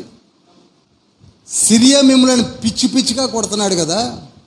మీరు సిరియాని అటాక్ చేయాలంటే గోలాన్ హైట్స్ మీద నిలబడితే చాలు, కొట్టిపారేయచ్చు ఎయిర్లైన్ ద్వారా. ఎలా అండి? మీకు ఇంకో విషయం చెప్పాలన్నా, 1973లో 1973లో ఆ గోలాన్ హైట్స్ని ఇజ్రాయేలీలు జయించారు. ఇప్పుడు వాళ్ళ అండర్లోనే ఉంది. నోట్ చేయండి. ఎప్పుడండి? 1900. ఎందుకని తండ్రి జయింపజేశాడు అనగా, రాబో దినముల్లో సిరియాతోటి ఇజ్రాయెల్ దేశానికి హాని ఉంది. ఆ సిరియాని కొట్టాలి అంటే గోలాన్ హైట్స్ కావాలి. అర్థమవుతుందండి? ఇది 4th డైమెన్షన్లో చెప్తున్నాను మీకు, కొంచెం పక్కకి వెళ్ళి అంటున్నాను. అంత మాత్రమే కాదు, గోలాన్ హైట్స్ దగ్గర ఒక పెద్ద సరస్సు ఉంది. ఆ సరస్సు డ్రింకింగ్ వాటర్కి పనికొస్తుంది. అందుకు చెప్తున్నాను, ఆల్మోస్ట్ ఆల్ మీరు గలిలీ ప్రాంతము, సమరయ ప్రాంతము, యెరూషలేం ప్రాంతానికి కూడా సప్లై చేయగలిగినటువంటి డ్రింకింగ్ వాటర్ ఎక్కడుంది? గోలాన్ హైట్స్ దగ్గర ఉంది. అది 1973లో వీరే ఆక్రమించుకున్నారు. మీరు ఒక్కసారి పటం పెట్టుకొని చూస్తే యెరూషలేమునకు గోలాన్ హైట్స్కి చాలా దూరం ఉంది. ఎప్పుడైనా చెప్తాను. ఇంకా కొంచెం పక్కకి వెళ్ళి చెప్పమంటారా? ప్రకటన గ్రంథము 16వ అధ్యాయంలో, నోట్ చేయకండి, ఇది వినండి అంతే, నోట్ చేయకండి, ఎందుకంటే సబ్జెక్ట్ కాదు కనుక మీకు అర్థం అవడానికి. 16వ అధ్యాయంలో 10 నుంచి దాదాపు 15 వచనాల్లో నేను యూఫ్రటీస్ నదిని నిండబెడతానన్నాడు. అన్నాడా? దేన్నండి చెప్పాలందరూ? యూఫ్రటీస్ నది అనేది జీవనది. ఆదికాండం 2వ అధ్యాయంలోనే ఉంటుంది. యూఫ్రటీస్ నది పీషోను, గీహోను, యూఫ్రటీసు, హిత్తకేలని 9, 10, 11, 12 వచనాల్లో ఉంటుంది. జీవనది ఎండిపోతుందా? ఎట్టి పరిస్థితుల్లో ఎండదు. దాని పేరే జీవనది అని 2వ అధ్యాయంలో రాశాడు. ఆ జీవనదిని ఎండగొడతానంటున్నాడు తండ్రి. ఎందుకనగా హార్మగిద్దోను యుద్ధం జరగడానికి. ఇంతవరకు అర్థమైందా? అందరికి అర్థమైందా? ఏ యుద్ధం? హార్మగిద్దోను యుద్ధం ఎవరి మీద జరగబోతుంది? యెరూషలేము మీదకి అన్య దేశాలన్నీ యుద్ధానికి రాబోతున్నాయి. ఇదన్నా అర్థమైందా? ఎప్పుడు? హార్మగిద్దోను యుద్ధం యేసుక్రీస్తు ప్రభువుల వారు వర్సెస్ అన్య జనాంగములకు జరిగే యుద్ధం. అర్థమవుతుందా? అక్కడ మీరు చదివినట్లయితే తూర్పు దేశపు రాజులను రప్పించుటకు ఎండగొట్టానన్నాడు. అర్థమైందా? చదివితే అర్థమవుతుందండి. 6వ దూత తన పాత్రను యూఫ్రటీస్ అను మహానది మీద కుమ్మరింపగా, టైం చాలదమ్మా. తూర్పు నుండి వచ్చి చాలు. తూర్పు నుండి వచ్చే రాజులను మార్గము చాలండి. సిద్ధపడినట్లు. నేను నా డౌట్ మీకు చెప్తున్నాను. ఇప్పుడు మనము అమెరికా పోవాలన్నా, ఇతర దేశాలు పోవాలంటే సముద్రాలు దాటిపోతున్నామో, నదులు దాటిపోతున్నాం, ఫ్లైట్స్ మీద పోతున్నాం. ఇక్కడైతే అక్కడ దిగొచ్చు కదా. 2000 సంవత్సరాల తర్వాత నాకు వచ్చిన డౌట్స్ మీకు చెప్తున్నాను.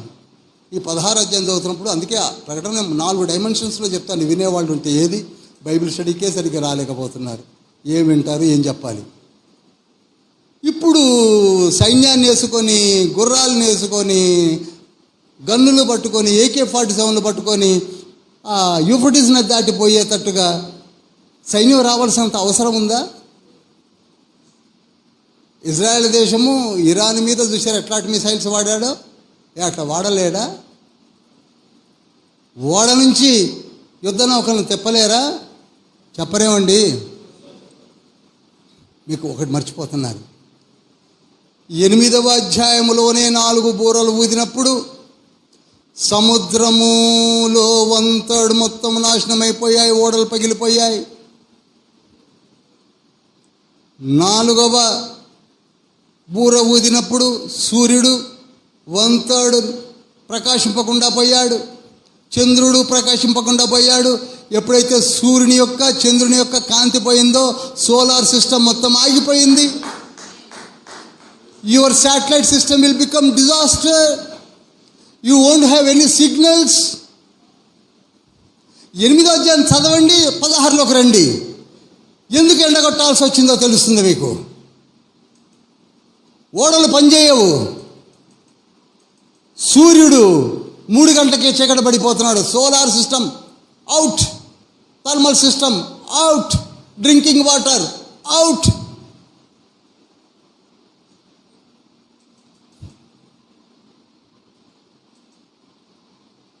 పైన చదివితే ఏమోనండి ఎండిపోయిందటండి, వచ్చేస్తున్నాయటండి. అప్పుడు మాన్యువల్ పవరే కావాల్సి వస్తుంది. కొంచెం పక్కకి వెళ్ళాను, సబ్జెక్ట్లోకి వస్తున్నాను. ఈనాడు మనకి నీరు లేదు, నాకు సమయము లేదు. ఆదికాండము 1వ అధ్యాయం 10 నుంచి 12 వచనాల్లో చూసినప్పుడు భూమి నీటిలో మునిగి ఉన్న భూమిని 1/4 బయటికి ఎండింపజేసి 3/4 నీళ్లలో ఉన్న భూమిని మనకిస్తే, ఈనాడు నీటిలో మునిగి ఉన్న భూమికి బోరేసి నీళ్లు లేకుండా పోయాయి. ఎందుకనగా దేవుడే పడనివ్వటం లేదు. అర్థమైందండి?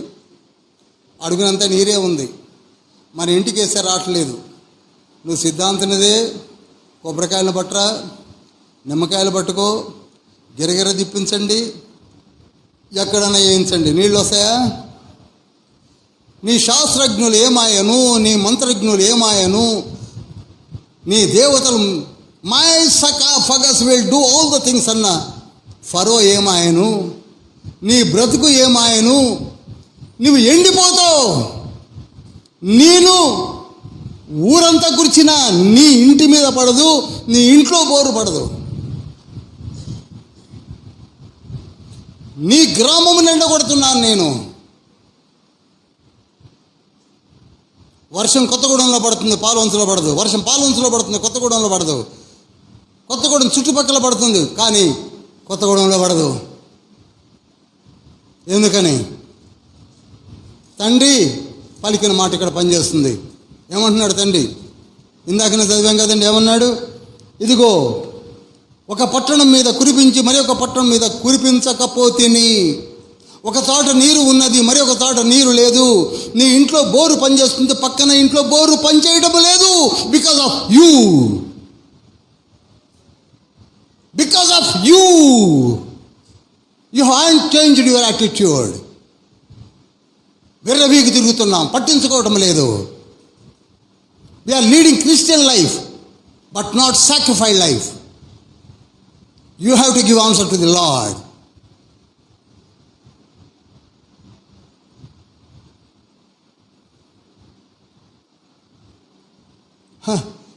దంతపు మంచాలపై పడుకొని, దంతపు గదులలో పడుకొని, దంతపు నగరంలో పడుకొని పిచ్చి పాటలు పాడుకుంటున్నాం.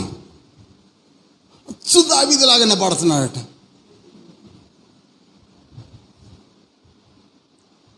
ఏమో బ్రదర్, ఈ మధ్యన గొంతంతా దావీదులాగానే ఉంటుంది. అందుకే ఏమన్నాడు చూడండి, 5:23లో మీ పాటల ధ్వని నా యొద్ద నుండి తొలగనీయుడి, మీ స్వరమండలము నా నాదము వినుట నాకు. 21వ వచనంలో మీ పండుగ దినములను నేను అసహించుకొనుతున్నాను, వాటిని నీచముగా ఎంచుతున్నాను. ప్రతి క్రిస్మస్కి, ప్రతి న్యూ ఇయర్కి అబ్బా ఫుల్ షూట్స్.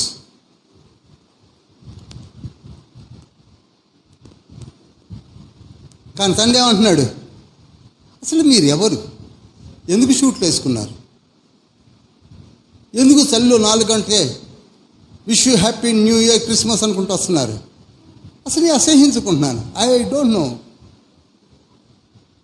అక్రమం చేయి వారలారా, నా ఇద్దరు నుండి తొలగిపండి అన్నాడు మత్తయి సువార్త 7:21 22 23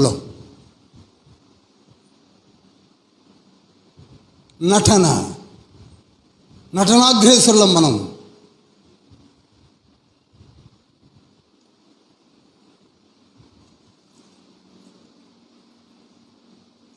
6:5 చూడండి. 6:5 స్వరమండలముతో కలిసి పిచ్చి పాటలు పాడుచు దావీదు వలనే వాయించు వాయిద్యములను కల్పించుకొని. దావీదు ఏదన్నా 74 కీర్తనలు పాడాడంటే తన హృదయాన్ని కుమ్మరించాడు. ప్రైజ్ అండ్ వర్షిప్ నేర్పాడు. How to pray, how to praise, how to worship the lord. మనది దంతపు మంచాలపై పడుకొని, దంతపు గదులలో పడుకొని, దంతపు నగర్లు కట్టించుకొని పిచ్చి పాటలు పాడుకుంటూ దీనికి ఒక డాక్టర్ని మళ్ళీ ఇప్పుడు అక్కడ అన్నాడు కదండి మీకా గ్రంథము నాకు ఇష్టం లేదని, కనుక ఇప్పుడు పాటలు పాడడానికి వీలేదు. పిచ్చోళ్ళారా, పాటలు పాడొద్దన్నది ఏ పాటల్ని? ఈ పిచ్చి పాటల్ని. ఈనాడు కొత్త పాటలు ఎస్ వచ్చి రాను ఎగిరి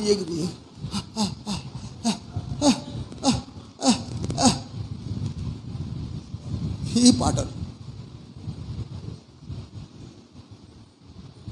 ఏం పాటలు అసలు? ఈ పాట పాడుతుంటే ఆ పాటేవాడికి అర్థం కావట్లేదు.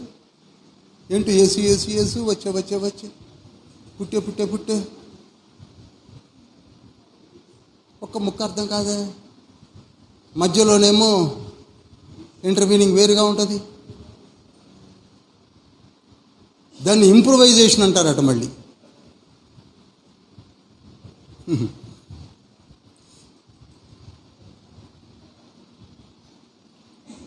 పాట పాడుతుంటే పాట పాడేవాడు ఏడుస్తాడు, పాట వినేవాళ్ళు ఏడుస్తారు. నిజంగా రమ్మనుచున్నాడు నిన్ను ప్రభు యేసు అని డీజెస్ గారు ఎత్తుకుంటే ఒక్కళ్ళు కదిలేవాళ్ళు కాదు. Lakhs of people in the crusades. Yes అంటే ఏమొస్తారండి?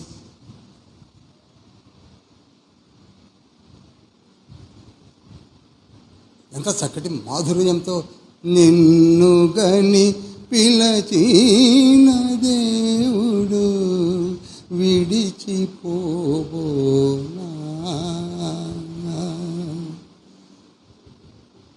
సోలిపోవలదు మనసా. నిజంగా మనసుతో మాట్లాడుతున్నట్టుగా ఉంటుంది.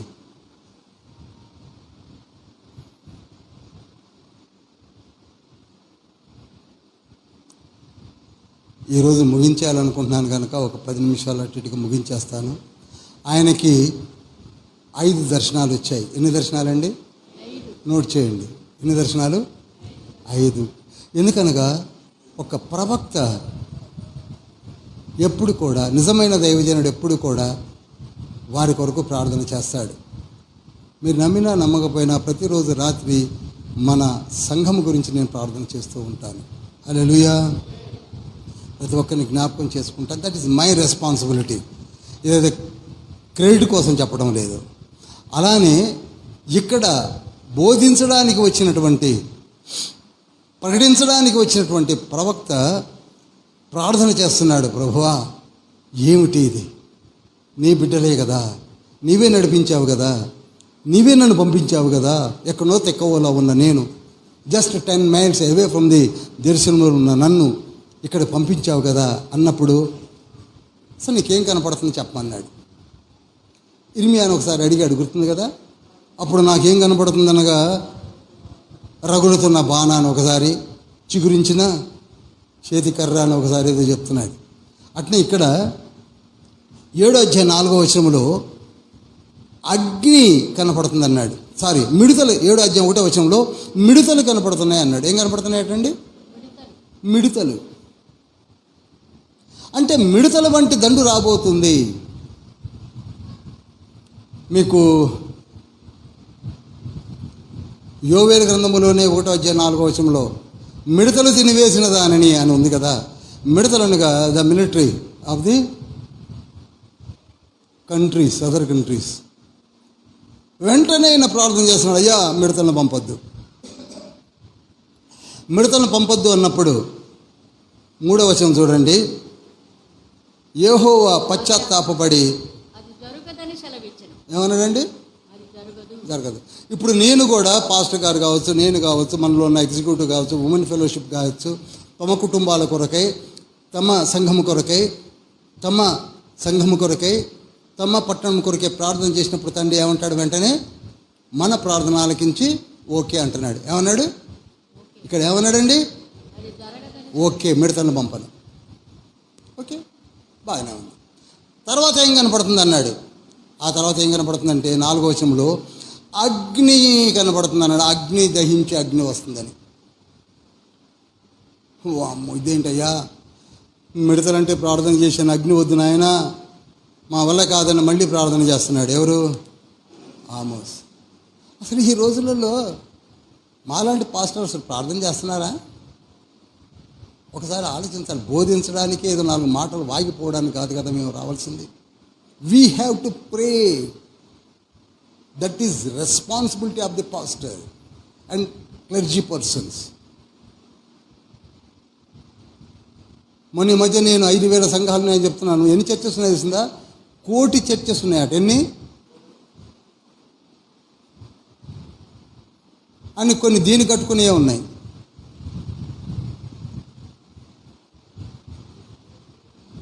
నాకేమిస్తావు?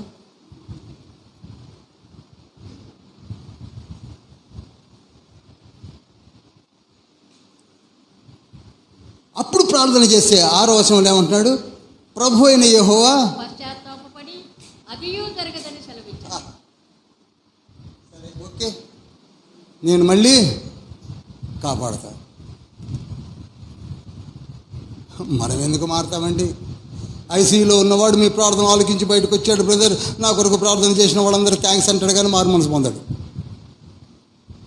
ఈసారి 3వసారి ఏం కనపడుతుందట? మట్టపు గుండు కనపడుతుందట. మట్టపు గుండు అంటే మీకు అందరికీ తెలవకపోవచ్చు. మేషన్స్ వాడే తూకం పెట్టి యాక్యురేట్గా కడుతుంటారు. గోడ తిన్నగా లేదంటే ఎవడండి ఆ మేషన్ అంటారే. మట్టపు గుండుతో కట్టే తూకమును మట్టపు గుండు అంటారు. అనగా నేను ఈసారి మట్టపు గుండుతో ఎలా యాక్యురేట్గా కడతారో అలా కొడతానంటున్నాడు.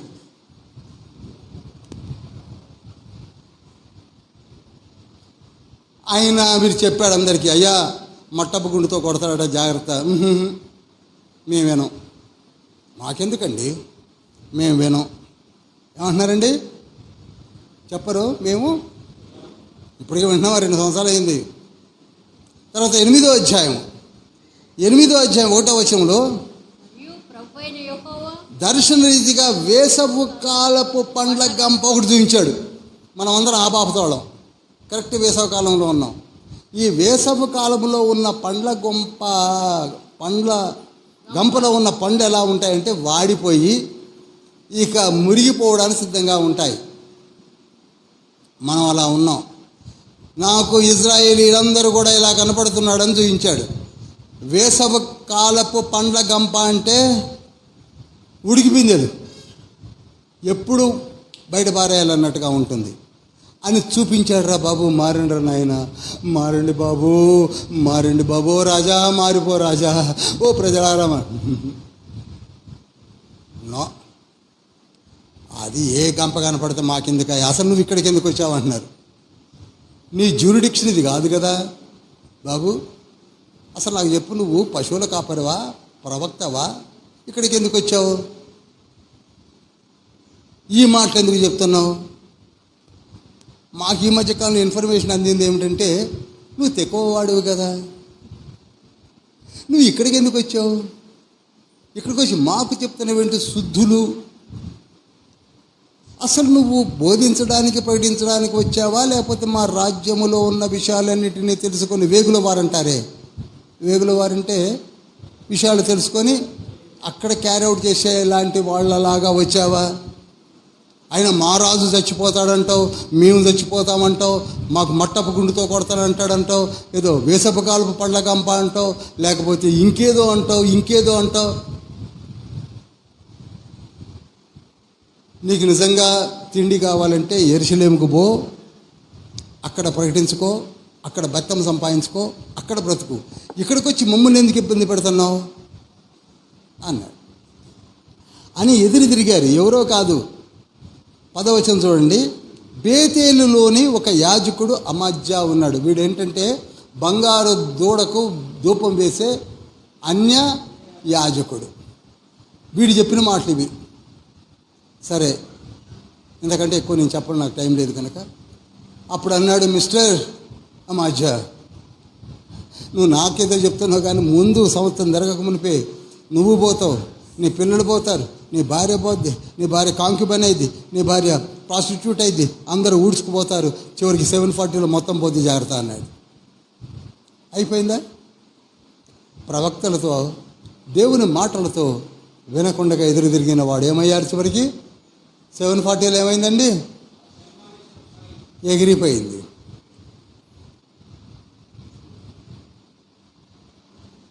ముగించేస్తున్నాను. ఆమోస్ అంటున్నాడు ప్రజలతో, ఇప్పటికైనా వినండి. దర్శన రీతిగా చెప్తున్నాడు, వినండి. నేను ప్రార్థన చేసిన తండ్రి ఒప్పుకునేట్టుగా లేడు, వినండి.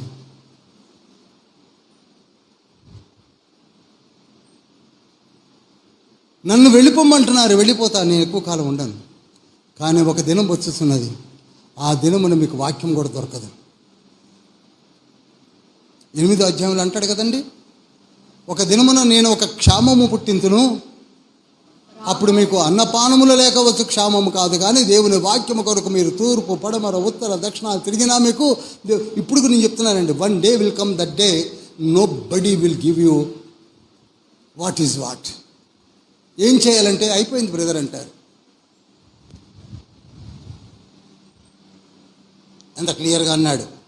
8:11లో అన్నాడు, 8:12లో అన్నాడు. కనుక ప్రియులారా, లేవండి. ఆనాడు ఆమోసును లేపిన తండ్రి ఈనాడు నిన్ను నన్ను పిలుస్తున్నాడు. యూ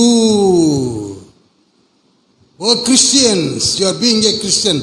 మనకున్న నాలెడ్జ్ తోటి అది తప్పు, ఇది తప్పు, అది రైటు, ఇది wrong. Who are you to judge the Bible? మనకేం తెలుసండి? నేను ఇదే ప్రకటన గ్రంథాన్ని 4 డైమెన్షన్లు చెప్తే ఏ డైమెన్షన్లో ఆ డైమెన్షన్లో ఆగిపోతాం.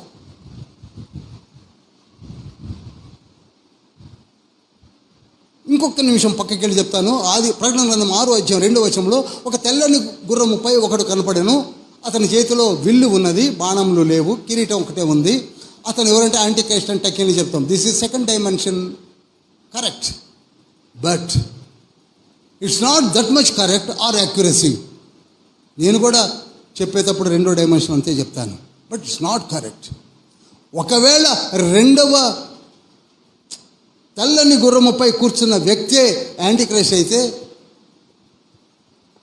ఆ తర్వాత ఎర్రని గుర్రంపై కూర్చున్న వ్యక్తి ఎవరు చెప్పండి? నల్లని గుర్రంపై కూర్చున్న వ్యక్తి ఎవరు చెప్పండి? పాండుర వర్ణము గుర్రముపై కూర్చున్నది ఎవరు చెప్పండి? అదైతే చెప్పారే, మరి ఇవెందుకు చెప్పలేరు? That is another dimension. ప్రకటన గ్రంథము ఒక డైమెన్షన్లో లేదు ప్రియులారా. దేవుని లేఖన మనకి లేదు, యేసయ్య దేవుడు కాదు, నీకు అంతే అర్థమైంది. That is one dimension.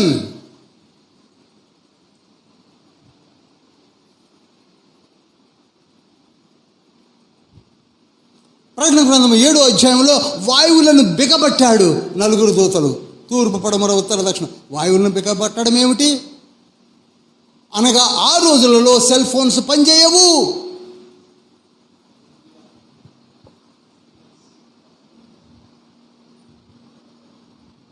Airlines పనిచేయవు.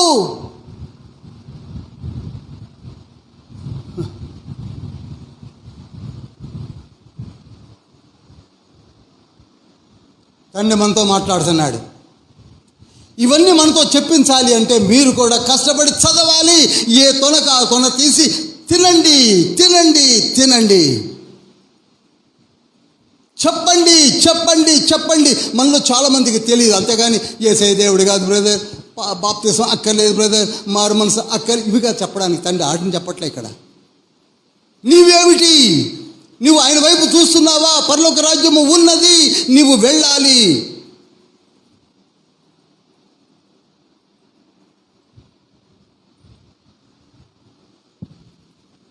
అందుకే ఈనాడు మనల్ని పిలుస్తున్నాడు. 11వ వచనం, 11 కాదు 12 చదవండి డైరెక్ట్గా. కాబట్టి జనులు యెహోవా మాట వెదకుటకై ఈ సముద్రం 9:12 అండి, 9:12. పడిపోయిన దావీదు గుడారమును ఆ దినమున నేను లేవనెత్తి 12 అండి. ఈలాగు పూర్వపు రీతిగా దానిని మరణ కట్టుదును. ఈలాగు జరిగించు యెహోవాకు ఇదే. రాబో దినములలో పోయువారు దున్నువారి వెంటనే వత్తురు. చూడండి, రాబో దినములలో క్రీస్తు పూర్వము 800 years అప్పుడు చెప్పింది ఏంటంటే, కోయువారు దున్నువారు వెంట వస్తారట. పంట దున్నాక ఏమేస్తారండి? పంట దున్నేది, పంట వర్షం పడ్డాక దున్నుతారు. దున్నిన తర్వాత ఏం చేస్తారమ్మా? విత్తనాలు వేస్తారు. విత్తనాలు వేసాక ఏం చేస్తారు? నీరు కడతారు, ఎరువు వేస్తారు. ఆ తర్వాత పంట వస్తుంది. పంట వచ్చిన తర్వాత ఏం చేస్తారు? కోస్తారు. అవునా? అవునా? ఇదన్నా అర్థమైంది అందరికీ. కానీ ఇక్కడ ఏమంటున్నారంటే, దున్నువారు వెళుతున్నారు, వాళ్ళు వెనకనే కోయేవారు వస్తున్నారట. స్పీడ్గా జరుగుతుంది. ఆ తర్వాత చదవండి. చల్లువారి వెంటనే ద్రాక్ష పండ్లు తొక్కువారు వస్తారు.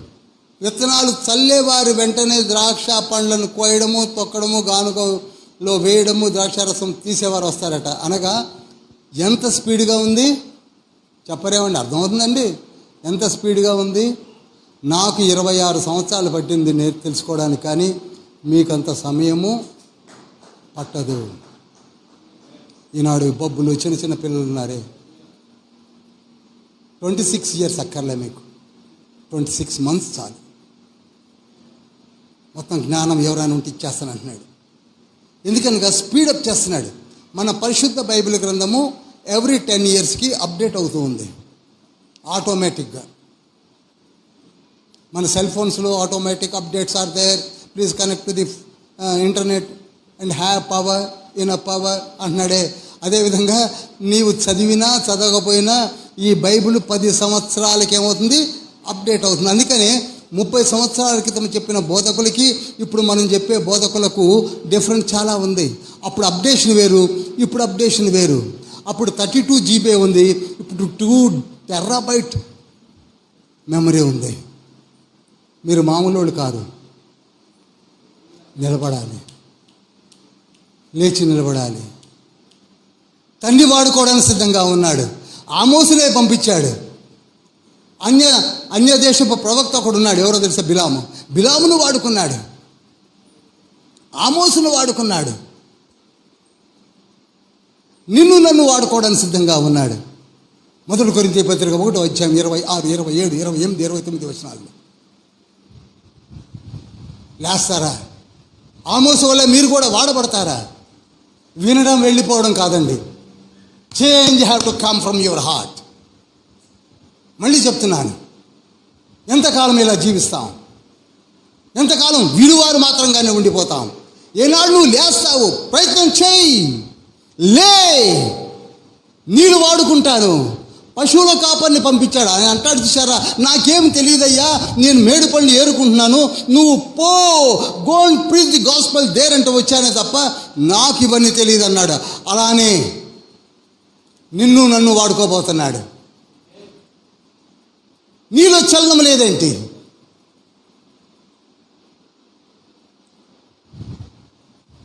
ఒక పుస్తకాన్ని ఇప్పి చదవలేవా? తీతుకు రాసిన పత్రిక 3 అధ్యాయాలు ఉంటాయి. 3 అధ్యాయాలు, మొదటి అధ్యాయంలో ఏముంది, 2లో ఏముంది, 3లో ఏముంది నీకు తెలియదు. చదివేశాను అంటావు. కనీసం 1 తొన 3 తొనలు ఉన్న తునికి పండు లాంటిది తీతుకు. వీడు విచారకరము.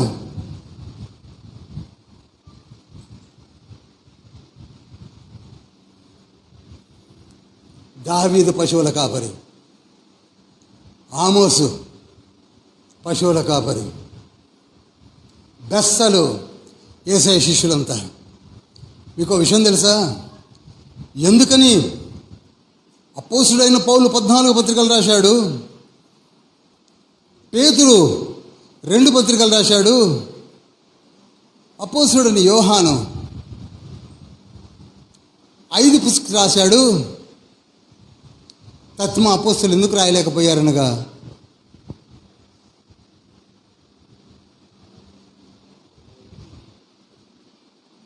రాయలేరు.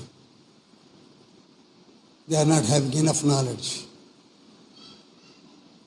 అపోస్తుల కార్యములు 4:13 అంటాడు, ఏమీ చదువుకొనని విద్య లేని పామరులకు ఇంత జ్ఞానం ఎక్కడిదని వాళ్ళు అన్నట్టుగా వాళ్ళకి అది లేదు. పాపం సేవ చేశారు, అద్భుతమైన కార్యాలు జరిగించారు, కానీ రాయలేకపోయారు. మనలో కూడా నేను రాయలేను, మీ అందరికీ తెలుసు. నా తెలుగు వీకు, అన్ని వీకు. అమ్మగారు బుక్స్ రాస్తున్నారు, అనుదిన మన్నా, అనుదిన జీవాహారము. ఆవిడకి ఆ స్ట్రోక్ ఉంది. నీకున్న తలాంత ఏమిటో ఎత్తిపట్టు. కొందరు అపోస్తులు సువార్తను పండిస్తూ వెళ్ళిపోయారు, రాయలేకపోయారు. రాయగలిగిన జ్ఞానం ఉన్నటువంటి పౌలు గారు 14 పత్రికలు రాయగలిగాడు.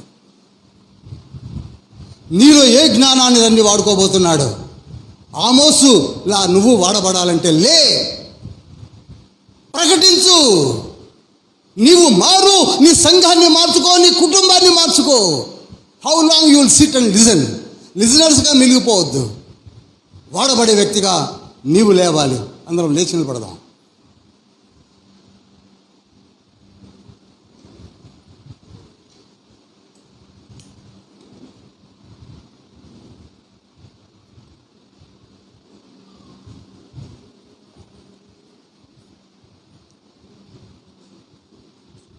దయచేసి అందరూ నిలబడి చేతులు ఎత్తి ప్రార్థనలో పాల్గొందాం. చాలా తక్కువ స్ట్రెంగ్త్లో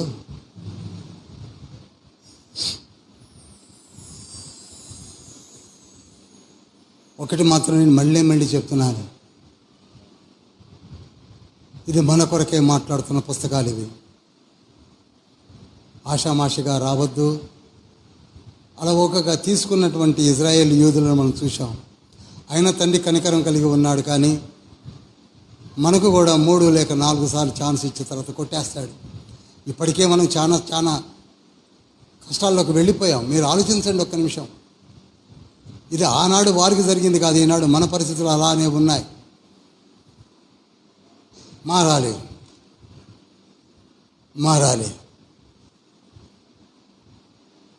ఒక తపన, ఒక తీవ్రత తీసుకుందాం. ఆమోసు వల్ల నేను లేస్తాను ప్రభువా, నీవు నాకు ఇచ్చిన జ్ఞానమును నీ కొరకే వెచ్చిస్తాను ప్రభువా.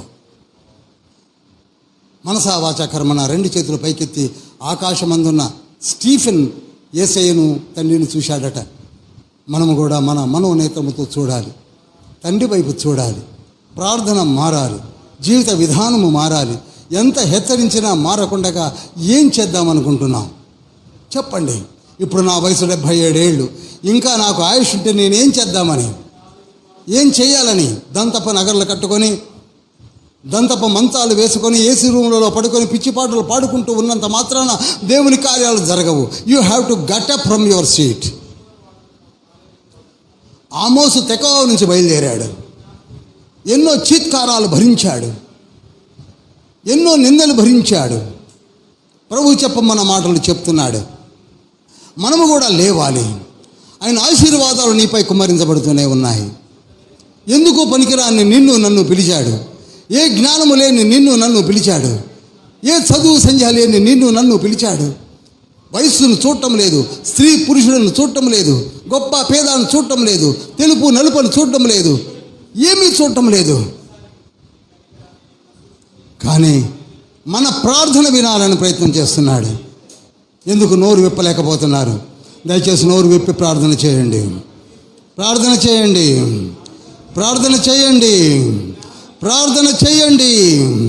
Please open your mouth and pray. Please mornings have to come from your mouth. నీ నోటికుండా మూలుగలతో కూడిన ప్రార్థన రావాలి. హల్లెలూయా, హల్లెలూయా. తండ్రి నీ వైపు చూస్తున్నాడు, తండ్రి నీ వైపు చూస్తున్నాడు, తండ్రి మన వైపు చూస్తున్నాడు. అందుకే అంటాడు సామెతల గ్రంథం 8వ అధ్యాయంలో తండ్రి చెప్తున్నాడు, ఆయన పిలుపులు నీకు వినబడ్డము లేదా అన్నాడు. 8:1-4 కనుక నీవు నోరు విప్పాలి. సామెతల గ్రంథము 18వ అధ్యాయం 21వ వచనంలో జీవన్ మరణములు నీ నాలుక వశము అన్నాడు తండ్రి. నీ నోరును విప్పాలి, నువ్వు ప్రార్థన చేయాలి. హల్లెలూయా. పరిశుద్ధుడైన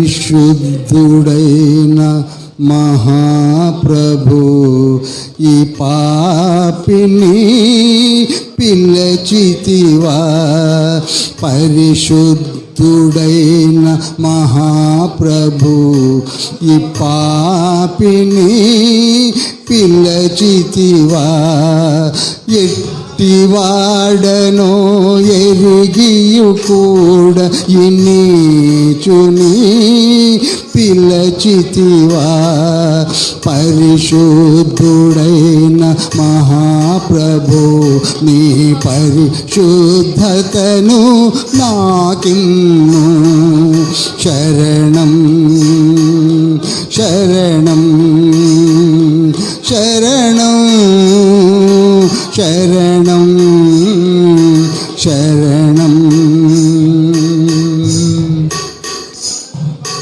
నన్ను పిలచిన ప్రభు నీవు విశ్వాసనీయుడవు.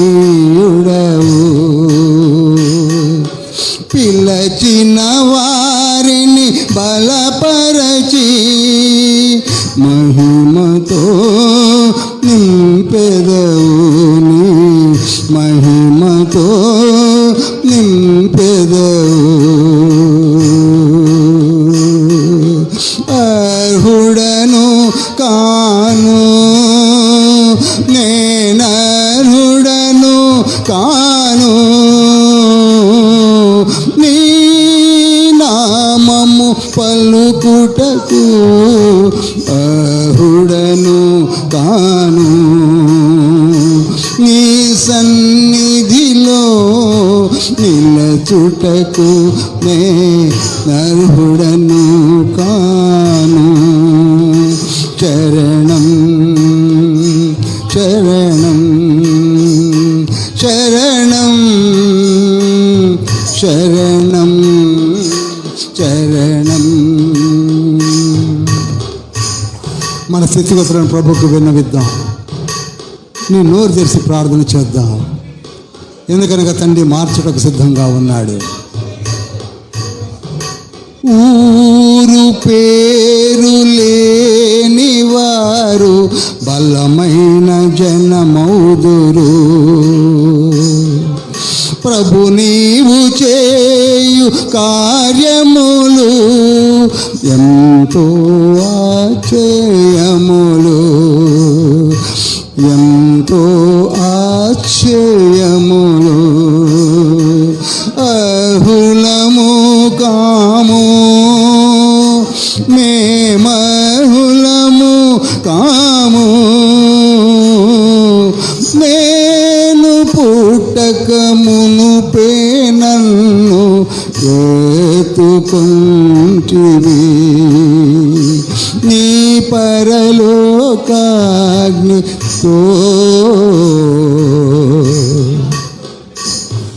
నా పెదవులను కాల్చును. శరణం శరణం. If you open your mouth, నీ నోరు నువ్వు తెరిచినట్లయితే తండ్రి నిన్ను వాడుకోవడానికి సిద్ధంగా ఉన్నాడు. మరి యొక్క ఆమోసు వలె నీవు లేపబడతావు. మరి యొక్క యోవేలు వలె నీవు లేపబడతావు. మరి ఒక మైనర్ ప్రాఫిట్గా నిన్ను మలుచుకోబోతున్నాడు. నీకు అర్హత కలిగి ఉంటే నిన్ను అపోస్తులుగా కూడా వాడుకోవడానికి తండ్రి సిద్ధంగా ఉన్నాడు. నీవు చేయవలసింది నీవు లేవాలి, నీ నోరు తెరవాలి. నీ కుటుంబం కొరకై, నీ కొరకై, నీ గర్భఫలం కొరకై, నీ స్థితిగతుల కొరకై, నీ ఆరోగ్యం కొరకై, నీ సంఘం కొరకై నీవే లేవాలి. నన్ను వాడుకో యేసయ్యా, నన్ను వాడుకో యేసయ్యా అనే ఒక్క మాట నీవు అనగలిగావా, నిన్ను మార్చుకుంటాడు, వాడుకుంటాడు. మహోన్నతుల పరిశుద్ధుల పలుకు తండ్రి, మీ బంగారు పాదముల ముద్దుడి ప్రార్థిస్తున్నాం ప్రభువా. ఆమోస గ్రంథము ద్వారా మీరు మాతో మాట్లాడారు, 5 దర్శనాల ద్వారా మాట్లాడారు. గుమ్మములను కదిలివేస్తానన్నారు, మిడతలను పంపిస్తానన్నారు, అగ్నిని కుమ్మరిస్తానన్నారు, మట్టపు గుండుతో కొట్టి పారేస్తానన్నారు, వేసవి కాలపు పండ్ల గంపలోని పండు వర చేస్తానన్నారు, చివరికి గడపలను కదిలించి వేస్తానన్నారు. పడిపోయిన మీ గుడారములను తిరిగి నేను మరలా కడతాను అన్నారు. మీరు లేచినట్లయితే నేను మిమ్మల్ని వాడుకుంటాను అని అన్నారు. మేము లేచాం ప్రభువా, మేము లేచాము తండ్రి. ఒక ఉప్పెనగా మమ్మలను వాడుకో యేసయ్యా, మరొక సముద్ర తరంగము వలె వాడుకో యేసయ్యా. మా సంఘము మీ ఎదుట ఉన్నది, మా కుటుంబాలు మీ ఎదుట ఉన్నవి, మా సంఘ పెద్దలు మీ ఎదుట ఉన్నారు, సంఘ కాపర్లు మీ ఎదుట ఉన్నారు. మమ్మల్ని వాడుకోండి. పరిశుద్ధ బైబిల్ గ్రంథమును, వేదాంత విద్యను దీవించి మాకు అనుగ్రహించిన మీ కృపను బట్టి గుణాలు చేరుస్తున్నాం. రాబో దినముల్లో అనేకులకు బోధించడం కావలసిన దివ్యమైన జ్ఞానమును ఈ నీ బిడ్డలమైన మాకు అనుగ్రహించమని యేసయ్య పరిశుద్ధ నామములో అతి వినయంతో వేడుకుంటున్నాం పరమ తండ్రి, ఆమేన్. పరలోకమందున్న మా తండ్రి, నీ నామం పరిశుద్ధపరచబడును గాక. నీ రాజ్యము, నీ చిత్తం పరలోకమందు నెరవేర్చబడినట్లు భూమి యందు నెరవేర్చబడింది. మా అనుదిన ఆహారం నేడు మాకు దయచేయండి. మా ఇళ్ళ అపరాధములు చేసిన వారిని మేము క్షమించిన ప్రకారం మా ప్రాంశం మా శోధనగా దృష్టిని తప్పించు. ఎందుకనగా రాజ్యము, శక్తి, మహిమ నిరంతరం నీవైనవి. ఆమేన్. యేసుక్రీస్తు ప్రభువుల వారి కృప, తండ్రి అయిన దేవుని ప్రేమ, పరిశుద్ధాత్మని యొక్క సహవాసం సదా మనకును సార్వత్రిక సంఘమునకు ప్రపంచమునకు తోడై నీడై ఉండును గాక. ఆమేన్.